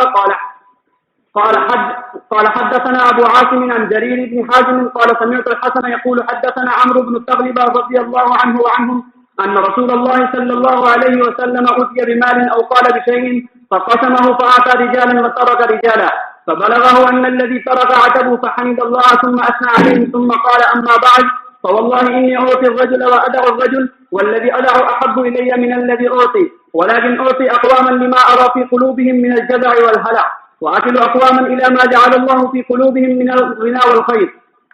فيهم عمرو بن تغلب فوالله ما أحب أن لي بكلمة رسول الله صلى الله عليه وسلم حمر النعم. یہ حضرت عمرو بن تغلب رضی اللہ تعالیٰ عنہ کی حدیث ہے جو امام بخاری نے کئی جگہ نکالی ہے، یہاں پہلی بار آ رہی ہے. وہ فرماتے ہیں کہ ان رسول اللہ صلی اللہ علیہ وسلم اتي بمال او قال بشيء، آپ کے پاس کچھ مال لایا گیا، یہ فرمایا کوئی چیز لائی گئی، اور مراد ہے مال غنیمت. فقسمہ، آپ نے صحابہ کرام میں وہ مال تقسیم فرمایا. فاعطى رجالا وترك رجالا، تو کچھ لوگوں کو دیا اور کچھ کو چھوڑ دیا، نہیں دیا. فبلغه، تو آپ کو یہ اطلاع ملی ان الذين ترك اتبوا، کہ جن لوگوں کو آپ نے چھوڑ دیا، یعنی جن کو آپ نے مال نہیں دیا، وہ انہوں نے شکایت کی ہے. ذرا سمجھ لینا، اتبا یعقوب جو ہے نا، اردو میں تو عتاب کا جو لفظ ہے وہ غصے کے لیے، ڈانٹنے کے لیے آتا ہے کہ نہیں، عتاب کیا فلاں. عربی میں اس کے معنی میں کوئی عتاب نہیں ہوتا، یعنی وہ غصہ نہیں ہوتا، بلکہ اس کا معنی ہوتا ہے شکایت کرنا. عتبہ علیہ کیا معنی؟ شکایت. تو کچھ لوگوں نے شکایت کی جو جن کو چھوڑ دیا تھا آپ نے. فحمد اللہ ثم اثنا علیہ، تو اللہ تعالیٰ کی آپ نے حمد فرمائی اور ثنا فرمائی. ثم قال، اس کے بعد فرمایا اما بعد، اور اسی وجہ سے یہ حدیث لائے ہیں. اور فرمایا فواللہ انی اعطی الرجل وادع الرجل، اللہ کی قسم میں کسی آدمی کو دیتا ہوں، کسی کو چھوڑ دیتا ہوں. والذی ادع احب الی من الذی اعطی، اور بعض اوقات جس کو میں نے چھوڑا ہے، جس کو پیسے مال نہیں دیا، وہ مجھے زیادہ محبوب ہوتا ہے اس کے مقابلے میں جس کو میں دے رہا ہوں. ولیکن اعطی اقواما، لیکن ایسا ہوتا ہے کہ میں بعض اوقات کچھ لوگوں کو دیتا ہوں لما ارا فی قلوبہم من الجزع والہلع، وجہ اس کی ہوتی ہے کہ میں دیکھتا ہوں ان کے دلوں میں جو کچھ گھبراہٹ اور بے صبری ہے، یعنی وہ بیچارے کمزور دل کے ہیں، نہیں ملے گا تو پریشان ہوں گے اور گھبراہٹ میں مبتلا ہوں گے اور تکلیف میں مبتلا ہوں گے. کچھ بعید نہیں ہے کہ یہ چیز پھر ان کو کسی غلط کام پر بھی آمادہ کر دے، تو ان کو گناہ سے بچانے کے لیے اور ان کی گھبراہٹ کو دور کرنے کے لیے میں ان کو دے دیتا ہوں. ارے سمجھے نا. وَأَخِذُ أَقْوَامًا إِلَىٰ مَا جَعَلَ اللَّهُ فِي قُلُوبِهِم مِّنَ الْغِنَىٰ وَالْخَيْرِ، اور کچھ لوگوں کو میں حوالے کر دیتا ہوں اس غنا اور خیر کے جو اللہ نے ان کے دلوں میں رکھی. یعنی کچھ لوگ ایسے ہیں جن کے دلوں میں استغنا ہے اور نیکی ہے، تو وہ مال و دولت کو کوئی خاص اہمیت نہیں دیتے، تو اس واسطے میں اس کے حوالے ان کو کہہ دیتا ہوں بھائی ماشاء اللہ یہ تو غنی ہے، دل کے غنی ہے. تو مراد یہاں پر دل کے غنی ہے کہ یہ حاجت اپنی ظاہر نہیں کرتے کسی کو، اور مال و دولت کی کوئی اہمیت ان کے دل میں خاص نہیں ہے، تو اس کے حوالے کر کے میں چھوڑ دیتا ہوں. پھر فرمایا فیہم عمرو بن تغلب، کہ ان لوگوں میں جن کو میں چھوڑ دیتا ہوں ان کی غنا اور خیر کے حوالے کر کے ان میں عمرو بن تغلب بھی داخل ہے. یہ راوی حدیث اتنا زبردست سرٹیفکیٹ دیا نبی کریم صلی اللہ علیہ وسلم نے عمرو بن تغلب کو. تو چنانچہ کہتے ہیں فواللہ ما احب ان نجی بکلمۃ رسول اللہ صلی اللہ علیہ وسلم حمر النعم، اللہ کی قسم مجھے یہ پسند نہیں ہے کہ رسول اللہ صلی اللہ علیہ وسلم سے اس کلمے کے عوض مجھے کلمے کے بدلے میں کوئی مجھے اونٹ بھی دے دے تو میں لینے کو تیار نہیں ہوں گا، جتنا مجھے خوشی ہوئی سرکار دو عالم صلی اللہ علیہ وسلم کے اس ارشاد سے کہ آپ نے مجھے ان لوگوں میں شامل فرمایا. جی. وبه قال حدثنا يحيى بن بكير قال حدثنا الليث عن عقيل عن ابن شهاب قال أخبرني عروة أن عائشة رضي الله عنها وعنهم أخبرته أن رسول الله صلى الله عليه وسلم خرج ليلة من جوف الليل فصلى في المسجد فصلى رجال بصلاته فأصبح الناس فتحدثوا فاجتمع أكثر منهم فصلوا معه فأصبح الناس فتحدثوا فكثر أهل المسجد من الليلة الثالثة فخرج رسول الله صلى الله عليه وسلم فصلوا بصلاته فلما كانت الليلة الرابعة عجز المسجد عن أهله حتى خرج لصلاة الصبح فلما قضى الفجر أقبل على الناس فتشهد ثم قال أما بعد فإنه لم يخف علي مكانكم لكني خشيت أن تفرض عليكم فتعجزوا عنها تابعه يونس وبه قال حدثنا أبو اليمان قال أخبرنا شعيب عن الزهري قال أخبرني عروة عن أبي حميد الساعدي رضي الله عنه وعنهم أن أخبره أن رسول الله صلى الله عليه وسلم قام عشية بعد الصلاة فتشهد وأثنى على الله بما هو أهله ثم قال أما بعد تابعه أبو معاوية وأبو أسامة عن هشام عن أبي حميد رضي الله عنه وعنهم عن النبي صلى الله عليه وسلم قال أما بعد تابعه العدني عن سفيان في أما بعد وبه قال حدثنا أبو اليمان قال أخبرنا شعيب عن الزهري قال حدثنا علي بن الحسين عن المسور بن مخرمة قال رضي الله عنه وعنهم قال قام رسول الله صلى الله عليه وسلم فسمعته حين تشهد يقول أما بعد تابعه الزبيدي عن الزهري وبه قال حدثنا إسماعيل بن أبان قال حدثنا ابن الغسيل رضي الله عنهما وعنهم قال حدثنا عكرمة عن ابن عباس رضي الله عنه وعنهم قال صعد النبي صلى الله عليه وسلم على المنبر وكان آخر مجلس جلسه متعكفا ملحفة على منكبيه فعصب رأسه بعصابة دسمة فحمد الله وأثنى عليه ثم قال أيها الناس إليه فثابوا إليه ثم قال أما بعد فإن هذا الحي من الأنصار يحسلون ويحسل الناس فمن ولي شيئا من أمة محمد فاستطاع أن يضر فيه أحدا أو ينفع فيه أحدا فليقبل من محسنهم ويتجاوز عن مسيئهم. حضرت عبداللہ بن عباس رضی اللہ عنہ فرماتے ہیں کہ صعد النبی صلی اللہ علیہ وسلم المنبر، آپ منبر پر چڑھے، وکان آخر مجلس جلسہ، اور یہ آخری مجلس تھی جس میں آپ بیٹھے خطبہ دینے بیٹھے مرض وفات کا واقعہ، متعاقفاً ملحقتاً علی منکبہ، اور آپ نے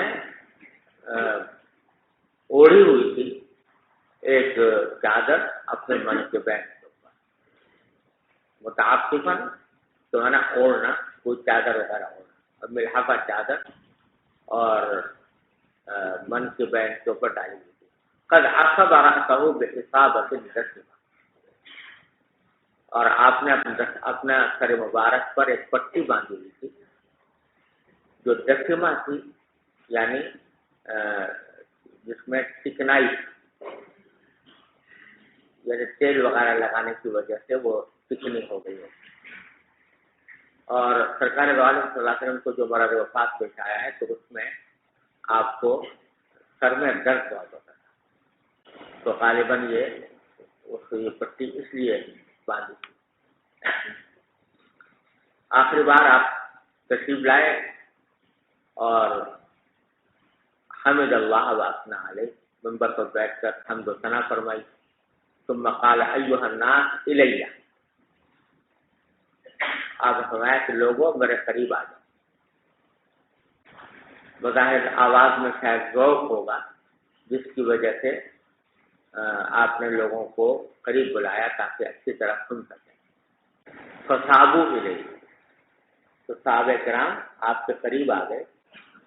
ثم قال اما بعد فإن هذا الحي من الانصار يحسدون،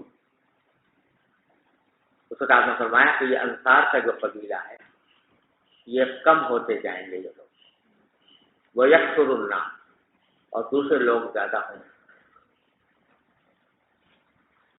یعنی اکثریت جو ہوگی عالم اسلام میں وہ غیر انصار کی ہوگی. فمن ولی شیئا من امت محمد صلی اللہ علیہ وسلم، تو امت محمد صلی اللہ علیہ وسلم میں سے کوئی شخص جو ولی بنے کسی بھی چیز کا، ولی بننے کے معنی یہ کہ کسی جگہ کا حاکم بن جائے، کوئی اختیار اس کے پاس آ جائے، صاحب اختیار ہو جائے. فاستطاع ان يضر في احد او ينفع في احد، اور اس منصب کی وجہ سے اس کو یہ استطاعت ہو جائے کہ وہ کسی کو نقصان پہنچائے یا کسی کو نفع پہنچائے. سمجھے نا؟ فَلْيَقْبَلْ مِنْ مَحْسِنِهِمْ، تو اس کو میں وصیت کرتا ہوں کہ وہ ان انصار میں سے جو نیک لوگ ہیں ان کی طرف سے ان کے عذر وغیرہ کو قبول کرے. اگر کبھی وہ کوئی عذر پیش کرے تو اس عذر کو قبول کرے. وَتَجَاوَزْ عَنْ مُسِيءٍ، اور اگر کسی سے کوئی غلطی ہو جائے تو اس سے تعفو درگزر سے کام لے، کیونکہ یہ انصار جو ہیں یہ وہ حضرات ہیں جنہوں نے نبی کریم صلی اللہ علیہ وسلم کی مدد کی اور صحابہ کرام کا جو مہاجرین تھے ان کی مدد کی، اور انہوں نے اسلام کا بڑا بول بالا کیا. اس واسطے ان کے ساتھ رعایت کرنی چاہیے کہ جو اگر کوئی شخص اپنی کسی سے غلطی ہو جائے اور وہ عذر پیش کر دے تو وہ مان لینا چاہیے، اور اگر کسی سے کوئی غلطی ہو گئی ہے تو اس سے درگزر سے کام لینا چاہیے. یہ اور بھی وصیتیں فرمائی ہوں گی نبی کریم صلی اللہ علیہ وسلم نے، لیکن خاص طور پر یہاں عبداللہ بن عباس نے وہ وصیت بیان کی ہے جو انصار سے متعلق آپ نے فرمائی. سمجھ گئے بھائی؟ جی.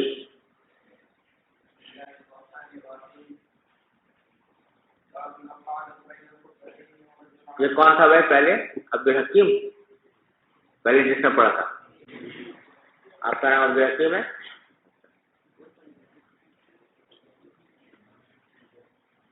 اور اب کون ہے؟ جواد. اچھا چلیے.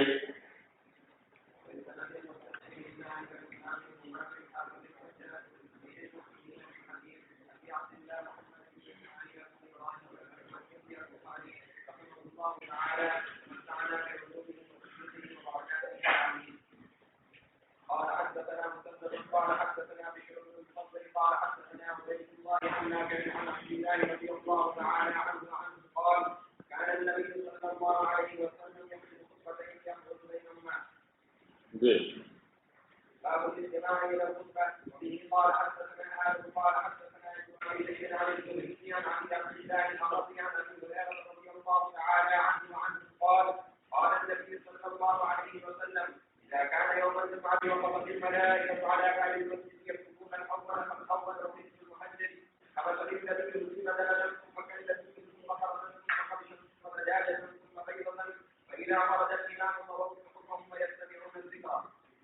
جی.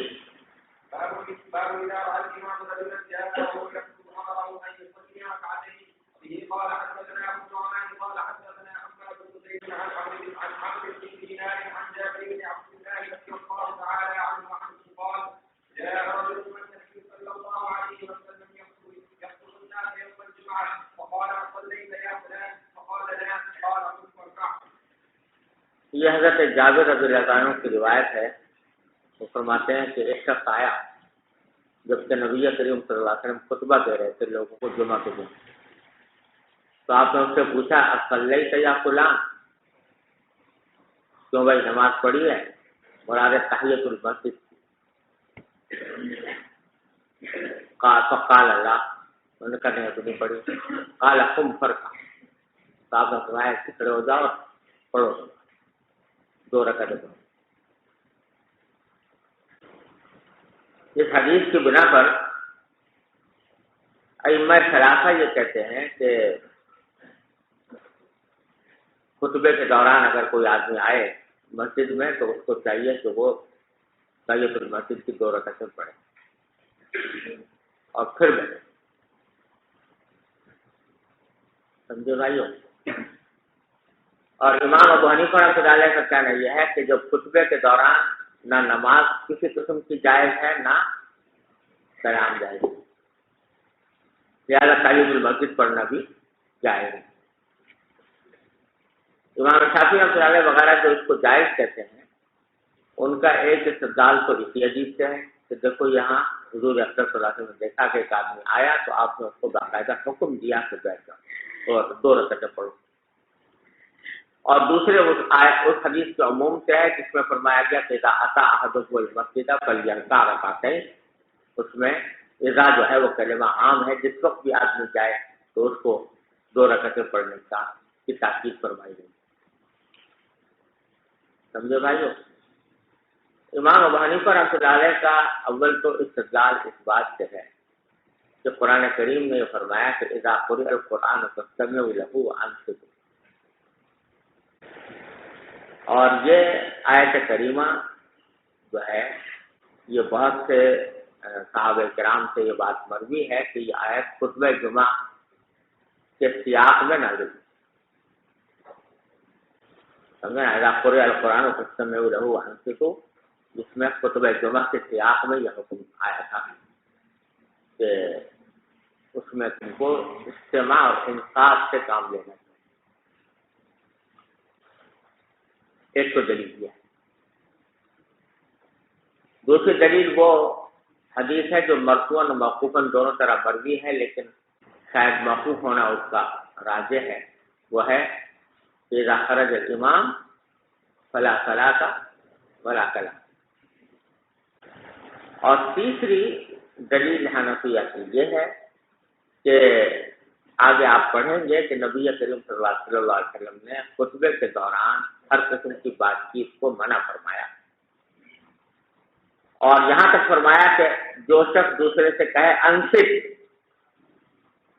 یعنی دوسروں کو خاموش کرنے کے لیے کہے کہ انصت، فقد لغا، اس نے بھی لغو کام کیا، اور یہ جائز ناجائز یہ کہیں.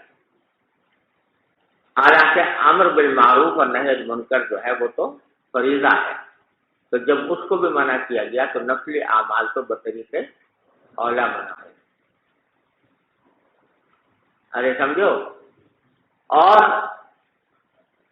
متعدد احادیث ہیں جو پہلے بھی گزری ہیں، اگر آپ کو یاد ہو تو ابھی پیچھے بھی گزری تھی تھوڑی دیر پہلے.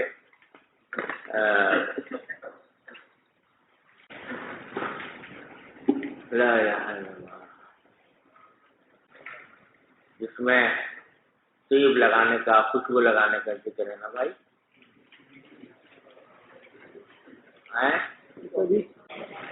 124 پر ہے نا.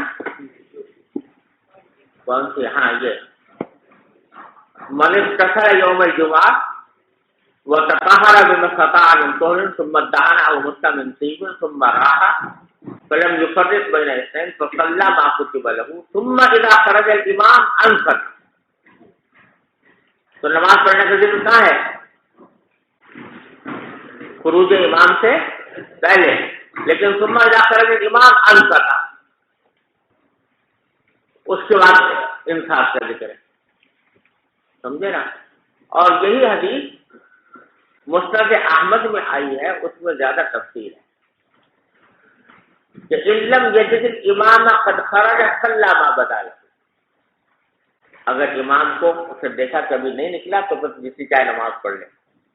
وَإِذَا وَجَدَ الْإِمَامَ قَدْ خَرَجَ جَلَسَ وَاسْتَمَعَ وَأَنصَتَ. اگر امام کو دیکھا کہ نکل آیا ہے تو جلس واستمع وانصت. تو آپ نے بالکل واضح تفصیل فرما دی کہ امام سے نکلنے سے پہلے نماز ہے، امام سے نکلنے کے بعد نماز ہے. یہ سب دلائل ہیں حنفیہ. مسئلہ اس حدیث کا ہے کہ یہاں یہ صاحب جو آئے تو ان کو آپ نے فرمایا کہ 2 رکعتیں پڑھو. پہلے ذرا یہ سمجھ لو کہ بہت سارے واقعات ہیں حدیث میں جس میں نماز جمعہ کے درمیان کوئی آیا، لیکن کہیں آپ نے کسی کو نماز پڑھنے کا حکم نہیں دیا. ابھی آنے والا ہے کہ صاحب آئے تھے کہ صاحب قید پڑ گیا ہے، مویشی مر رہے ہیں، برا حال ہو رہا ہے نا. آپ نے دعا فرما دی کہ اس سے نکاح بھی پہلے 2 رکعتیں تو پڑھ، پھر یہ سب دعا کے لیے درخواست کرنا، پہلے 2 رکعتیں پڑھ نہیں کہا. اگلے ہفتے آیا وہ کہ جی اتنی بارش ہوئی ہے کہ سب مر گئے، مویشی مر گئے، یہ ہو گیا وہ ہو گیا. پھر آپ نے یہ دعا فرمائی لیکن یہی فرمایا کہ 2 رکعتیں پڑھ. سمجھے نا؟ حضرت عثمان کا واقعہ پڑھ کر آیا اور حضرت عمر آئے، حضرت عمر نے دیکھا کہ عثمان آ رہے ہیں تو کہا کہ دیر کیوں کی؟ انہوں نے کہا جی میں بس جلدی سے وضو کر کے آ گیا تھا. حضرت عمر نے نہیں کہا کہ 2 رکعتیں پڑھو. سمجھے نا؟ تو بہت سے واقعات آتے ہیں حدیث میں جہاں کسی کو حکم، تنہا یہ ایک واقعہ ہے کہ جس میں جو مذکور ہے کہ 2 رکعتیں پڑھو.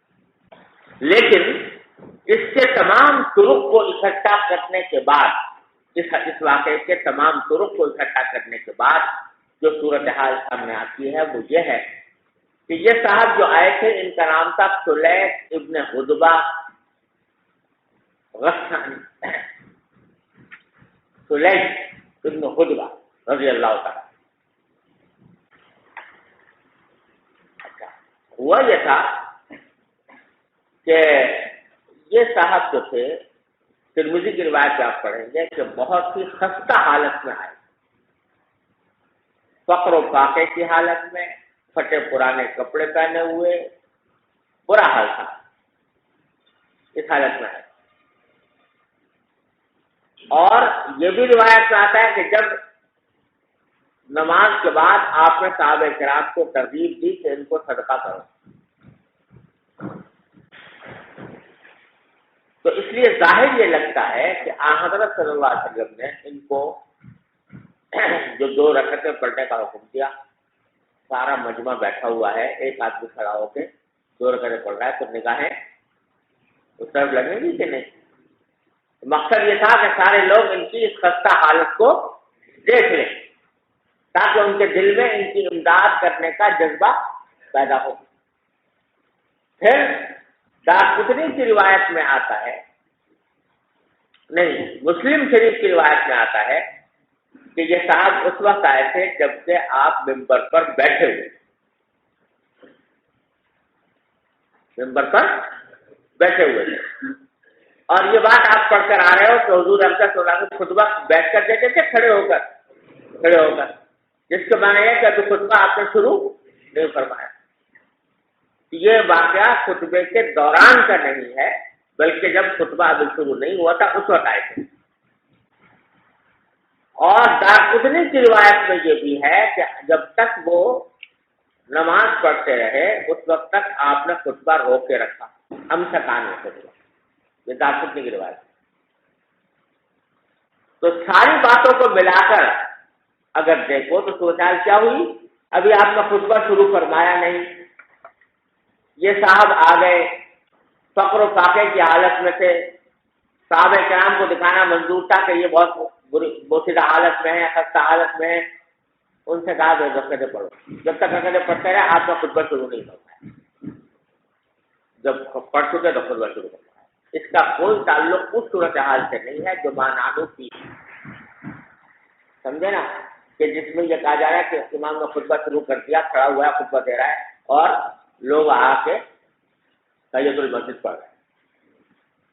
چنانچہ میں نے خود دیکھا یہ منظر جو جہاں یہ عمل ہوتا ہے نا،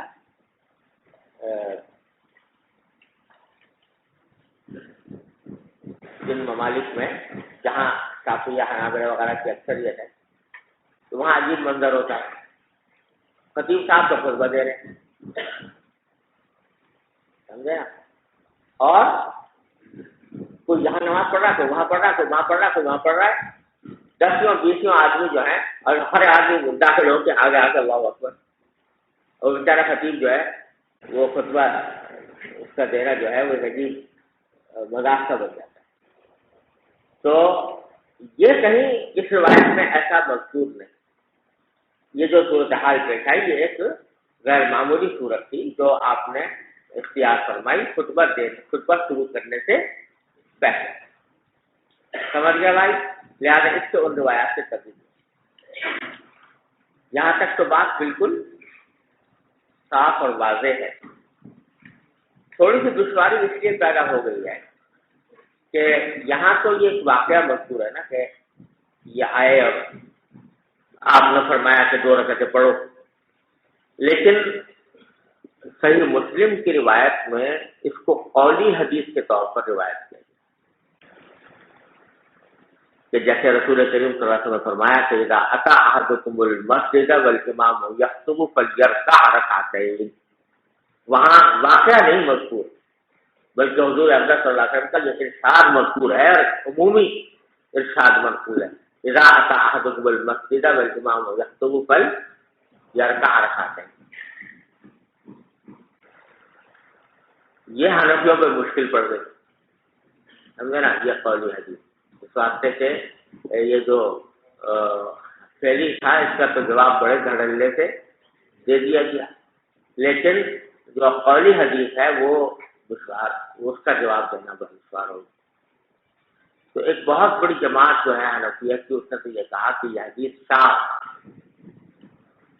شاذ ہونے کا معنی یہ ہے کہ اصل میں یہ واقعہ جو ہے، اچھا وہ حدیث جو ہے جابری سے مل، تو بہت سے لوگوں نے کہا کہ اصل میں یہ حدیث شاذ ہے اس واسطے کہ جابر کی اصل حدیث تو یہ تھی جس میں انہوں نے واقعہ بیان کیا. اب کسی راوی سے وہم ہو گیا، اس نے اس کو قولی حدیث کے طور پر روایت کر، سمجھے نا. اور غالباً عبدالواحد بن زیاد ہیں جنہوں نے اس کو قولی طور پر روایت کیا ہے، اور کسی نے اس کو قولی طور پر روایت نہیں کیا، سب نے فعلی واقعے کے طور پر روایت کیا. ارے سمجھو. اور بعض حضرات نے فرمایا کہ ٹھیک ہے اگر یہ قولی حدیث ثابت ہے تو یہ ان احادیث وہ آیت کریمہ کے معارض ہے، اذا قرئ القرآن فاستمعوا له وانصتوا. اور وہ جو میں نے آپ کو مسند احمد والی حدیث سنائی تھی کہ جس میں آپ نے امام کے نکلنے سے پہلے نماز کا ذکر فرمایا اور امام کے نکلنے کے بعد فرمایا کہ جلس واستمع وانصت، اس کے معارض ہیں. تو جب دونوں معارض ہیں تو اس روایت کو ترجیح دی جائے گی جو اوفق بالقرآن ہے. اور اوفق بالقرآن کیا ہے؟ انصات. اذا قرئ القرآن فاستمعوا له وانصتوا، لہذا اس کو کیا سمجھتے جو بات آ گئی. چلو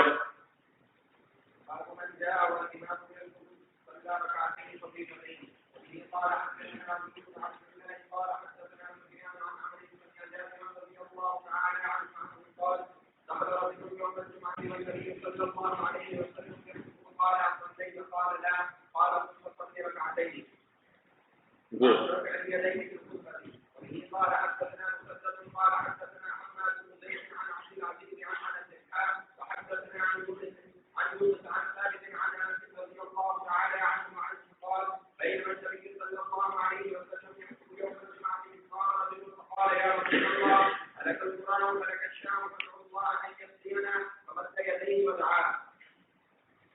یہ اس دوران سے حضور صلی اللہ علیہ وسلم خطبہ دے رہے تھے جمعہ کے دن. اتنے میں ایک آدمی کھڑا ہوا، اس نے کہا کہ یا رسول اللہ ہلک القرا، ہلک الشاہ، گھوڑے مر گئے، بکریاں مر گئی.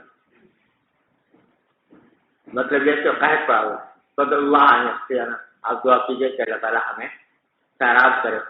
فمد یدیہ ودعا، دعا تو آپ نے اپنے ہاتھ پھیلائے اور دعا کریں.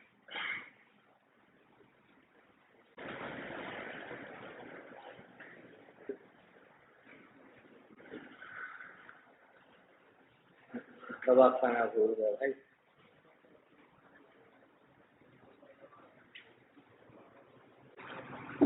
اب کیا ہے پنکھا ہی بات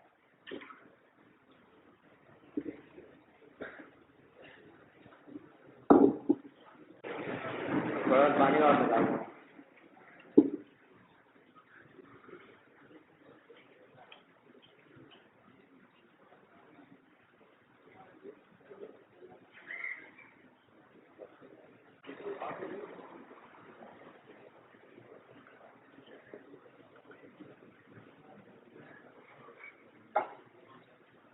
آگے حدیث کی تفصیل آ رہی ہے اگلے باب میں، لیکن یہاں جو امام بخاری کا مقصد ہے کہ خطبے کے دوران دعا کرنے کے لیے ہاتھ اٹھائیں، جیسے آپ خاص وقت ہو.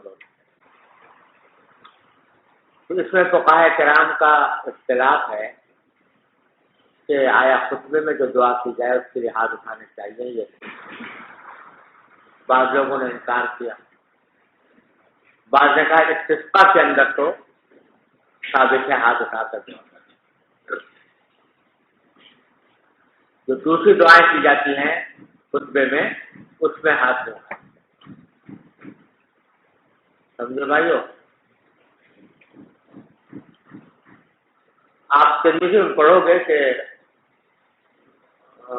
اس میں حدیث بھی آئی ہے کہ ایک صحابی نے ایک خطیب جو خطبہ دے رہا تھا ہاتھ اٹھا کر تو کہا کیا قبح اللہ ہاتین الجدیتین الخسیرتین، اس طرح بد دعا دی اس کو، یہ ہاتھ کیوں اٹھائے ہوئے ہیں.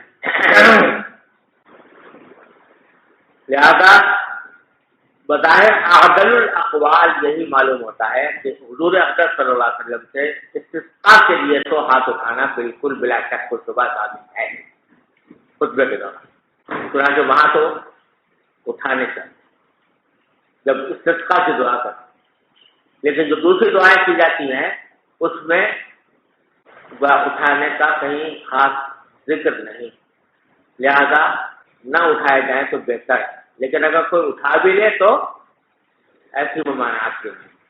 چلیے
وہی واقعہ کا تفصیل سے آ رہا ہے جو پچھلی روایت میں حضرت انس کی روایت سے آیا تھا۔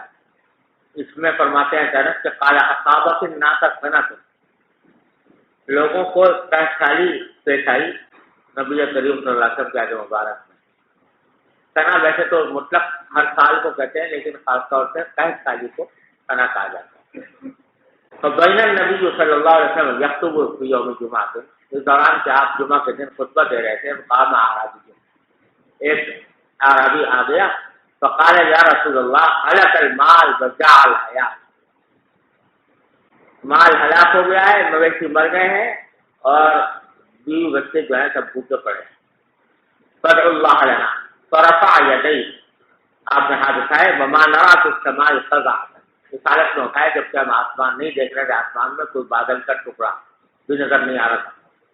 فوالذی بنفسی بیدہ ما وضعها، قسم اللہ کی جس کے ہاتھ میں میری جان ہے، آپ نے وہ ہاتھ ابھی رکھا نہیں تھا، حتی صارت السحاب امثال الجبال، یہاں تک کہ بادل امٹ پڑے پہاڑوں کی طرح، گھٹائیں ایکدم سے امٹ۔ ثم لم ينزل عن منبره، اس کے بعد آپ اترے نہیں اپنے منبر سے، حتی رأیت المطر، یہاں تک کہ میں نے دیکھا بارش کو یتحاضر علی لحیتی، خود نبی کریم صلی اللہ علیہ وسلم کے لحیہ مبارکہ پر وہ ڈھلک رہی تھی پانی کے قطرے۔ فمطرنا، ہمیں پر بارش ہوتی رہی، یومنا ذالک ومن الغد، اس دن ہوتی رہی پھر اگلے دن ہوتی رہی، ومن بعد الغد، پھر پرسوں اگلے دن ہوتی رہی، والذی یلی، اس سے اگلے دن ہوتی رہی، حتی الجمعہ الاخری، یہاں تک کہ دوسرا جمعہ آ گیا، پورے ہفتے بعد بارش ہوتی رہی۔ جب پورے ہفتے ہوتے رہی، فقام ذاک الاعرابی، غالب اعرابی، یا تو وہی اعرابی آ گیا دوبارہ، او قال غیرہ، یا کوئی اور آ گیا، راوی کو شک ہے۔ فقال، آ کے کہنے لگا یا رسول اللہ تقدم البناء وغرق المال، یا رسول اللہ عمارتیں گر پڑی، مال غرق ہو گیا، یعنی مال سے مراد مویشی، مال مویشی جو ہیں وہ سب پانی میں ڈوب گئے۔ فادعوا اللہ لنا، اب اللہ تعالی سے دعا فرمائیے کہ اب یہ بارش رک جائے۔ فرفع یدیہ، آپ نے پھر دوبارہ ہاتھ اٹھائے، فقال، فرمایا اللہم حوالینا ولا علینا، اے اللہ حوالینا ولا علینا، ہمارے اس گرد بارش ہو، ہمارے اوپر۔ حوالینا یہ تسنیہ ہے حوالی کا، اور حوالی جمع ہے حول کی، اور یہ بعض جگہوں پر اہل عرب ایسا کرتے ہیں کہ جمع کا بھی تسنیہ بنا دیتے ہیں مبالغہ کرتے، تو یہ وہی صورت، کہ ہمارے ارد گرد بارش ہو، ولا علینا، ہمارے اوپر، فما یشیر بیدہ الا الی ناحیۃ من السحاب الا الفرج، تو آپ اشارہ نہیں کرتے تھے اپنے ہاتھ سے کسی بادل کے گوشے کی طرف مگر وہ بادل کھل جاتا تھا، ایسے کرتے تو وہ بادل کھل جاتا، وہ سارا فی المدینہ تو مثل الجوبہ، اور پورا مدینہ جو ہے وہ ہو گیا جوبہ کی طرح۔ جوبہ سے کیا کہتے ہیں؟ گول دائرہ جو کھلا ہوا اس کو گول کہتے ہیں۔ وہ سالر وادی قنات، اور ایک وادی تھی جس کا نام قنات تھا، وہ بہتی رہی سہارن، 1 مہینے تک ندی تھی وہ، قنات نام کا اس کا، 1 مہینے تک بہتی رہی۔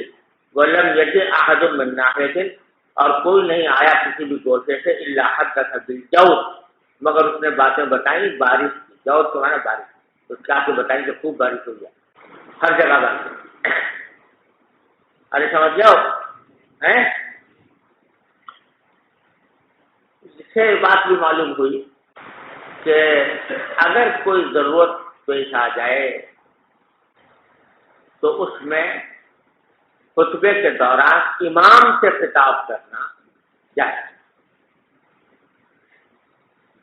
ویسے تو بات چیت کرنا جائز نہیں، لیکن ضرورت کے وقت میں امام سے خطاب کرنا جائز، کیونکہ یہاں پر خطاب کیا اور آپ نے اس کے اوپر کوئی نفیر نہیں فرمائی، اور اس کی وجہ یہ ہے کہ جو منع کیا گیا نا خود باتیں کرنے سے، وہ اس لیے تاکہ خطبہ سننے میں کوئی خلل نہ آئے۔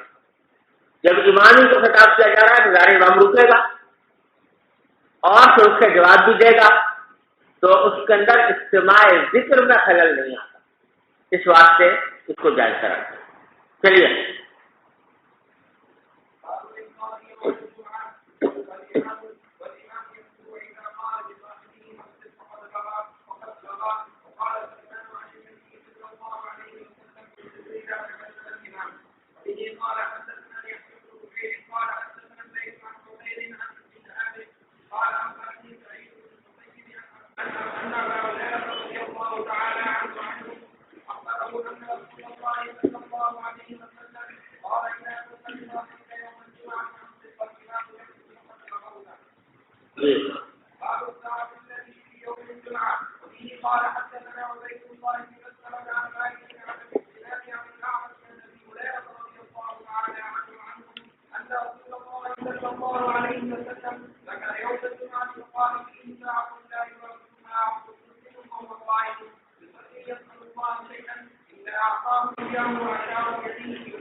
تھوڑی سی ایک ساتھ ایسی ہوتی ہے جس میں ہر دعا قبول ہوتی ہے، اور اس میں بھی محقق بات وہی ہے جو ليلة القدر کے بارے میں ہے کہ یہ متعین طور سے کسی کو یقینی طور پر معلوم نہیں، اللہ نے کوئی ساتھ رکھی ہے، کسی نے کہا یہ مابین الخطبتین ہے، کسی نے کہا نماز سے جب شروع ہوتی ہے نماز اس وقت سے لے کر اور نماز کے ختم ہونے تک، خطبہ شروع ہونے سے نماز کے ختم ہونے تک، کسی نے کہا بعد عصر ہے، لیکن صحیح بات یہ ہے کہ یقینی طور پر یہ متعین نہیں ہے، بلکہ مقصود ہی یہ ہے کہ آدمی جمعہ کے دن زیادہ سے زیادہ وقت عبادت میں گزارے اور اس ساتھ کو اسی طرح تلاش کرے جیسے کہ ليلة القدر کو تلاش کیا۔ جی بسم اللہ الرحمن الرحیم۔ باب اذا نفر الناس عن الامام في صلاة الجمعة فصلاة الامام ومن بقي جائزة۔ بسند المتصل منا الى الامام الهمام محمد بن اسماعيل البخاري الجوفي رحمه الله تعالى متعنا بعلومه وفيوزه وبركاته آمين۔ قال حدثنا معاوية بن عمرو قال حدثنا زائدة عن حسين عن سالم بن ابي الجعد قال حدثنا جابر بن عبد الله قال بينما نحن نسلم عن النبي صلى الله عليه وسلم إذ أقبلت عير تحمل طعاما فالتفتوا إليها حتى ما بقي مع النبي صلى الله عليه وسلم إلا 12 رجلا فنزلت هذه الآية وإذا رأوا تجارة أو لهوا انفضوا إليها وتركوك قائما۔ جابر فرماتے ہیں کہ اس دوران سے ہم نماز پڑھ رہے تھے نبی کریم صلی اللہ علیہ وسلم کے ساتھ، دیکھنے میں قافلہ آ گیا، تحمل طعاما، جو کچھ گندم غلہ لے کے آیا، فلسفتو الیہا، تو جو حضرات بیٹھے ہوئے تھے نماز جمعہ میں وہ اس کی طرف متوجہ ہو گئے، حتیٰ ما بقی مع النبی صلی اللہ علیہ وسلم الا 12 رجلا، یہاں تک کہ آپ کے ساتھ صرف 12 آدمی رہے۔ تو اس وقت یہ آیت نازل ہوئی کہ اذا رأوا تجارۃ او لہوا انفضوا الیہا وترکوک قائما۔ اور یہ لہو کا جو لفظ دیا ہے تو تجارت کے ساتھ، تو بعض روایتوں میں آتا ہے کہ وہ جو لائے تھے نا وہ غلہ ولہ لے کر آئے تھے اور کچھ ڈھول ڈھماکہ بھی تھا ساتھ، جیسے بعض اوقات لوگ جو ہے نا اپنی مصنوعات کی تشہیر کے لیے کچھ ذرا دلچسپی کا سامان بھی پیدا کرتے ہیں نا ساتھ میں، تو اسی قسم کا کچھ دب ڈھول وغیرہ تھا۔ تو اس واسطے قرآن کریم کی تجارت کے ساتھ لہو کا لفظ استعمال کیا۔ اب یہ بظاہر یہ ہے کہ ابتدائی اسلام کا واقعہ ہے، تو اس وقت میں اگر کچھ صحابہ چلے گئے تو اس وقت تک جو ہے جو استحکام ہوتا ہے اخلاق دینیہ اسلامیہ کا وہ ابھی پیدا نہیں ہوا ہوگا، تو اس واسطے اس وقت یہ بعض صحابہ کرام سے چلے گئے، بعد میں اس کے اوپر نکیر۔ جی باب الصلاة بعد الجمعة وقبلها، وبه قال حدثنا عبد الله بن يوسف قال اخبرنا مالك عن نافع عن عبد الله بن عمر رضي الله عنهما ان رسول الله صلى الله عليه وسلم كان يصلي قبل الظهر ركعتين وبعدها ركعتين وبعد المغرب ركعتين في بيته وبعد العشاء ركعتين وكان لا يصلي بعد الجمعة حتى ينصرف فيصلي ركعتين۔ یہ بتلانا چاہتے ہیں کہ جمعہ سے پہلے یا جمعہ کے بعد سنتیں ہیں یا نہیں۔ علامہ ابن تیمیہ کہتے ہیں کہ جمعہ سے پہلے کسی سنتوں کا کوئی ثبوت نہیں، یا سنت کا انکار ہی کرتے ہیں، کہتے ہیں کہ کوئی سنت نہیں، کوئی نماز سنت نہیں۔ لیکن جمہور کا کہنا یہ ہے کہ یہ ظہر کا خلیفہ ہے، جو سنتیں ظہر سے پہلے تھیں وہی جمعہ سے پہلے بھی ہیں۔ شافعیہ کہتے ہیں کہ ظہر سے پہلے کتنے رکعتیں قائل ہیں وہ شافعیہ 2 رکعتیں، حنفیہ 4 ہیں، تو 2 رکعتیں ان کے یہاں مسنون ہیں، 4 ہمارے یہاں مسنون ہیں۔ ارے سمجھو، اور یہاں حضرت عبداللہ بن عمر کی روایت کا حلقی امام بخاری نے، اس میں جمعہ کا ذکر نہیں ہے، ظہر کا ذکر ہے، جس سے یہ پتہ چل رہا ہے کہ امام بخاری کہتے ہیں کہ جمعہ کا بھی وہی حکم ہے جو ظہر کا ہے۔ البتہ رکعتین لکھا ہے اس میں عبداللہ بن عمر کی روایت میں کہ ظہر سے پہلے آپ 2 رکعتیں پڑھتے تھے، اور یہی امام شافعی کا مستدل بھی ہے۔ حنفیہ کا استدلال متعدد روایت ہے، جن میں حفصہ کی روایت کی ہے جس میں آپ کو فرمایا کہ جو 12 رکعتوں پر کی پابندی کرے دن اور رات میں، اللہ تعالیٰ اس کے لیے جنت میں گھر بنا دیتے ہیں، تو اس میں جو ذکر ہے وہ ظہر سے پہلے 4 رکعتوں کا ہے۔ اور یہ جو ہے کہ کان یصلی قبل الظہر رکعتین، اس کو حنفیہ نے محمول کیا صلاۃ الزوال کا، کہ زوال کے متصل آپ 2 نفلیں پڑھا کرتے تھے، اس کا ذکر کیا گزرا۔ جی، اور بعد جو ہے بعد جمعہ کے بعد امام صاحب بھی کہتے ہیں کہ 2 رکعتیں ہیں، امام بنوبہ کہتے ہیں 4 رکعتیں ہیں، سائدان کہتے ہیں 6 رکعتیں ہیں، اور فتویٰ 6 پر ہے، اس واسطے کہ عبداللہ بن عمر اور حضرت علی رضی اللہ تعالیٰ عنہ سے یہی ثابت۔ جی باب قول الله عز وجل فإذا قضيت الصلاة فانتشروا في الأرض وابتغوا من فضل الله، وبه قال حدثني سعيد بن أبي مريم قال حدثنا أبو غسان قال حدثني أبو حازم عن سالم قال كانت فينا امرأة تجعل على أربعاء في مزرعة لها سلقا، فكانت إذا كان يوم الجمعة تنجو أصول السلك فتجعله في كرد ثم تجعل عليه قبلة من شعير فتحنها فتكون أصول السلك عرقه، وكنا ننصرف من صلاة الجمعة فنسلم عليه فتقرب ذلك الطعام إلينا فنلعقه، وكنا نتمنى يوم الجمعة لطعامها ذلك۔ یہ حضرت صالح بن سعد فرماتے ہیں، ظاہر میں ہے کہ صالح بن سعد جو ہے یہ حضور کے زمانے میں بچے تھے، یعنی کم عمر سے، کم سن سے۔ فرماتے ہیں کانت فینا امرأۃ، ہمارے ہاں ایک عورت تھی، تجعل علی اربعاء فی مزرعۃ لها سلقا، تجعل سلقا علی اربعاء فی مزرعۃ لها، کہ یہ کچھ چقندر اگایا کرتی تھی۔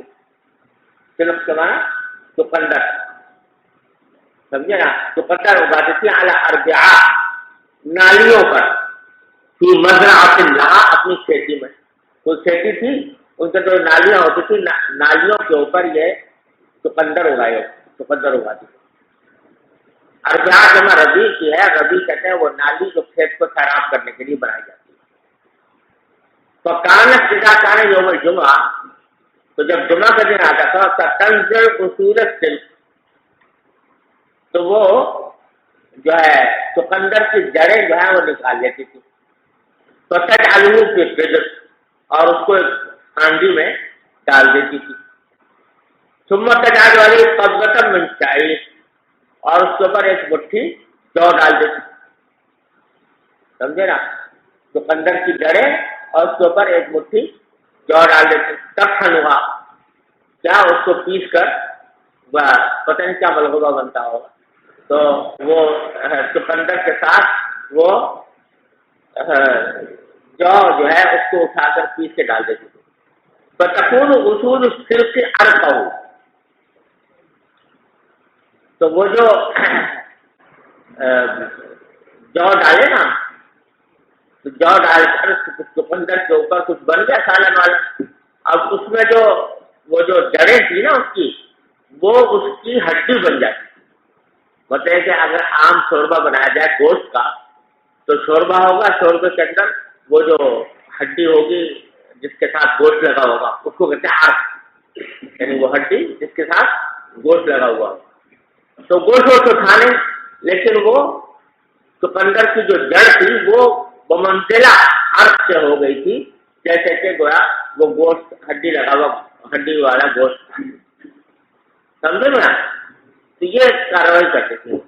وَقُلْنَا نَنْصَرِفُ مِنْ صَلَاةِ الْجُمْعَةِ، تو ہم جب نماز جمعہ پڑھ کر واپس آتے تھے فَنُسَلِّمُ عَلَيْهَا، تو اس خاتون کو سلام کرتے تھے آگے. فَتُقَرِّبُ ذَلِكَ الطَّعَامَ إِلَيْنَا، تو وہ جو کھانا اس نے بنایا ہوا ہوتا تھا چقندر اور جو سے ملا کر، تو وہ ہمارے پاس لایا کرتی تھی. فَنَلْعَبُ، تو ہم وہ چاٹا کرتے تھے. وَقُلْنَا نَتَمَنَّى يَوْمَ الْجُمْعَةِ، اور ہم جمعہ کا انتظار کرتے تھے، تمنا کیا کرتے تھے لِطَعَامِ هَذَا، وہ جمعہ آئے گا تو بڑی بھی جہاں جا کے یہ کھانا کھائیں گے. جی. وبه قال حدثنا عبد الله بن مسلمة قال حدثنا ابن ابي خازم عن ابيه عن سعد بن سعد بهذا وقال ما كنا نسير ولا نتغدى الا بعد الجمعه. جی. باب القاعدة بعد الجمعة. وبه قال حدثنا محمد بن عقبة الشيباني قال حدثنا ابو اسحاق الفزاري عن حميد قال سمعت انس رضي الله عنه وعنه يقول كنا نبكر يوم الجمعة ثم نقيم. جی. وبه قال حدثني سعيد بن ابي مريم قال حدثنا ابو غسان قال حدثني ابو حازم عن سالم قال كنا نسلم على النبي صلى الله عليه وسلم الجمعة ثم تكون القاعدة. جی. بسم الله الرحمن الرحيم. ابواب صلاة الخوف. وقال الله عز وجل وإذا ضربتم في الأرض فليس عليكم جناح إلى قوله عذابا مهينا. وبه قال حدثنا ابو اليمان قال اخبرنا شعيب عن الزهري قال سألته هل صلى النبي صلى الله عليه وسلم يعني صلاة الخوف، وقال اخبرنا سالم ان عبد الله بن عمر رضي الله عنهما وعنهم قال غزوت مع رسول الله صلى الله عليه وسلم قبل نجد فوازينا العدو فصاففنا لهم، فقام رسول الله صلى الله عليه وسلم يصلي لنا فقامت طائفة معه وقبلت طائفة على العدو فركع رسول الله صلى الله عليه وسلم بمن معه وسجد سجدتين ثم انصرفوا مكان الطائفة التي لم تصلي فجاءوا فركع رسول الله صلى الله عليه وسلم بهم ركعة وسجد سجدتين ثم سلم فقام كل واحد منهم فركع لنفسه ركعة وسجد سجدتين. یہ صلاۃ الخوف کا بیان ہے، اور اس میں اگرچہ اختلاف ہے کہ صلاۃ الخوف جو ہے وہ صرف نبی کریم صلی اللہ علیہ وسلم کے زمانے کے ساتھ مخصوص تھی یا بعد میں بھی مشروع ہے.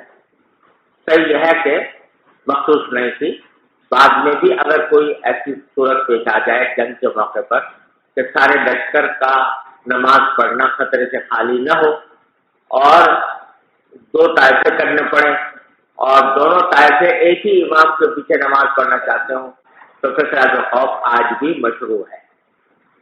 لیکن اگر دونوں متفق ہو جائے تو ایک طائفہ ایک امام کے پیچھے پڑے گا، دوسرا دوسرے امام کے پیچھے پڑے گا، تو صلاۃ الخوف کی کوئی ضرورت نہیں.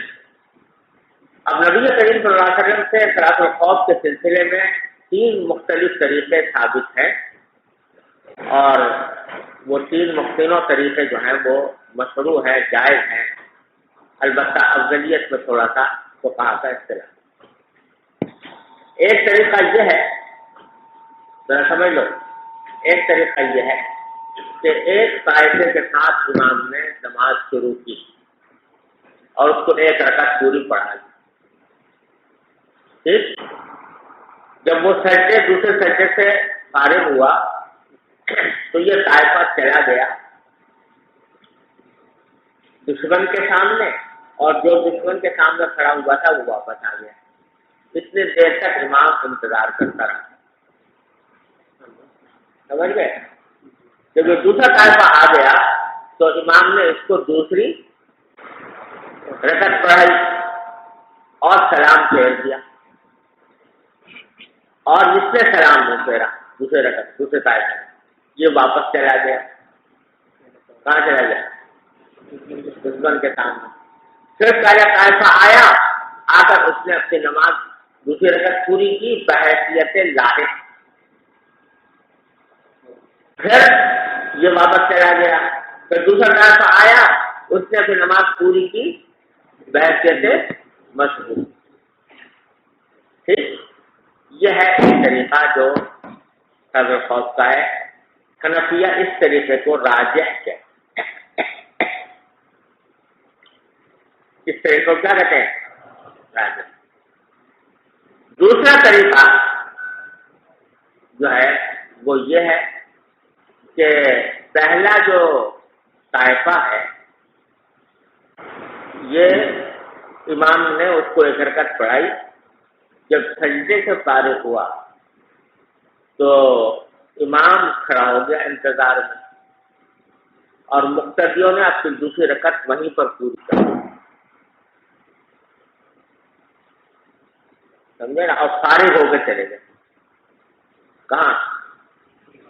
دشمن کے سامنے، ٹھیک؟ دوسرا طائفہ آیا، امام نے اس کو دوسری رکعت پڑھائی، اور امام کے پڑھانے کے بعد اس نے سلام پھیرا، اس دوسرے طائفے نے بیعت مسبوق وہیں پر اپنی دوسری رکعت پوری کر دی، ٹھیک؟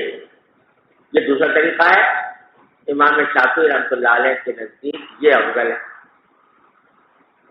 اور حضرت سہل بن ابی حثمہ رضی اللہ تعالیٰ عنہ کی حدیث جو اصح ما فی الباب ہے وہ اس طریقے کی تائید کرتی ہے۔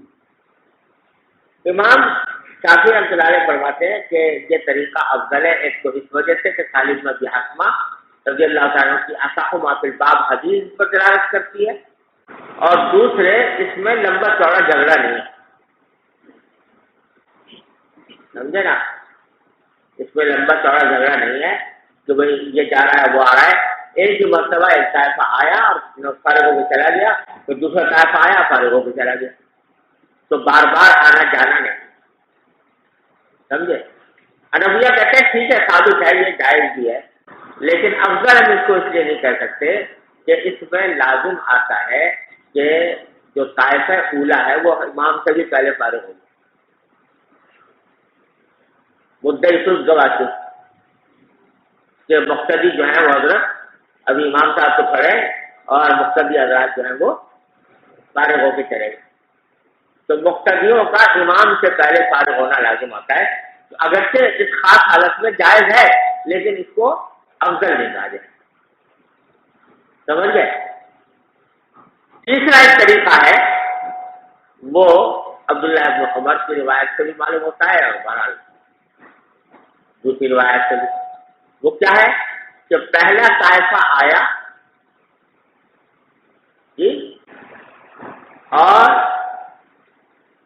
اس نے امام کے ساتھ ایک رکعت پڑھی، اور امام نے ایک رکعت پڑھائی اور پھر یہ چلا گیا، ٹھیک؟ جا کر اپنا دندے میں لگ گیا۔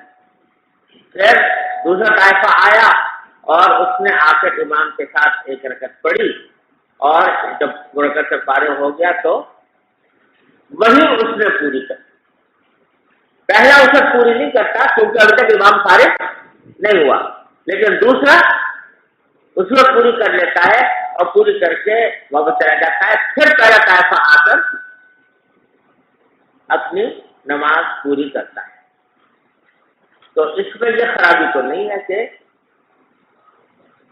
امام سے پہلے طائفہ فارغ ہو جائے، البتہ اس میں طائفہ ثانیہ جو ہے وہ اولا سے پہلے فارغ ہو جاتا ہے، ٹھیک ہے، لیکن بہرحال یہ جائز ہے۔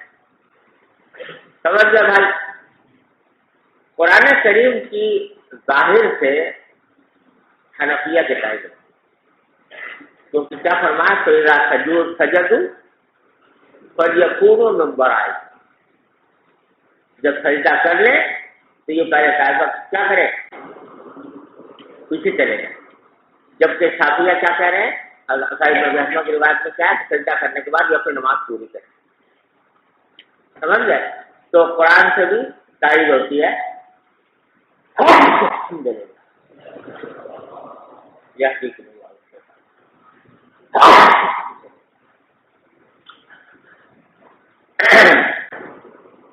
سمجھ گئے بھائی؟ اب دیکھ لو یہ جو روایت آ رہی ہے یہ عبداللہ بن عمر رضی اللہ عنہ کی ہے، فرماتے ہیں غزوت مع رسول اللہ صلی اللہ علیہ وسلم قبل نجد، میں نے نجد کے سمت میں حضور کے ساتھ جہاد کیا، فواضعنا العدو، تو ہم دشمن کے مقابل کھڑے ہو گئے، فطافقنا لهم، ان کے مقابلے میں ہم نے سب بندی کر لی، فقام رسول اللہ صلی اللہ علیہ وسلم يصلي لنا، فقامت طائفة معه واقبلت طائفة على العدو، فركع رسول اللہ صلی اللہ علیہ وسلم بمن معه، جو لوگ آپ کے ساتھ تھے ان کے ساتھ آپ نے ایک رکوع کیا، وسجد سجدتين، اور دو سجدے کیے، ثم انصرفوا، پھر یہ پہلا طائفہ واپس چلا گیا، مکانت طائفة التي لم تصلي، اس جگہ اس طائفہ کے پاس جا کر کھڑا ہو گیا جس نے ابھی تک نماز نہیں پڑھی تھی، پھر جاؤ، پھر وہ دوسرے طائفے والے آئے، فرکع رسول اللہ صلی اللہ علیہ وسلم بہم رکعتن وسجد سجدتين، پھر آپ نے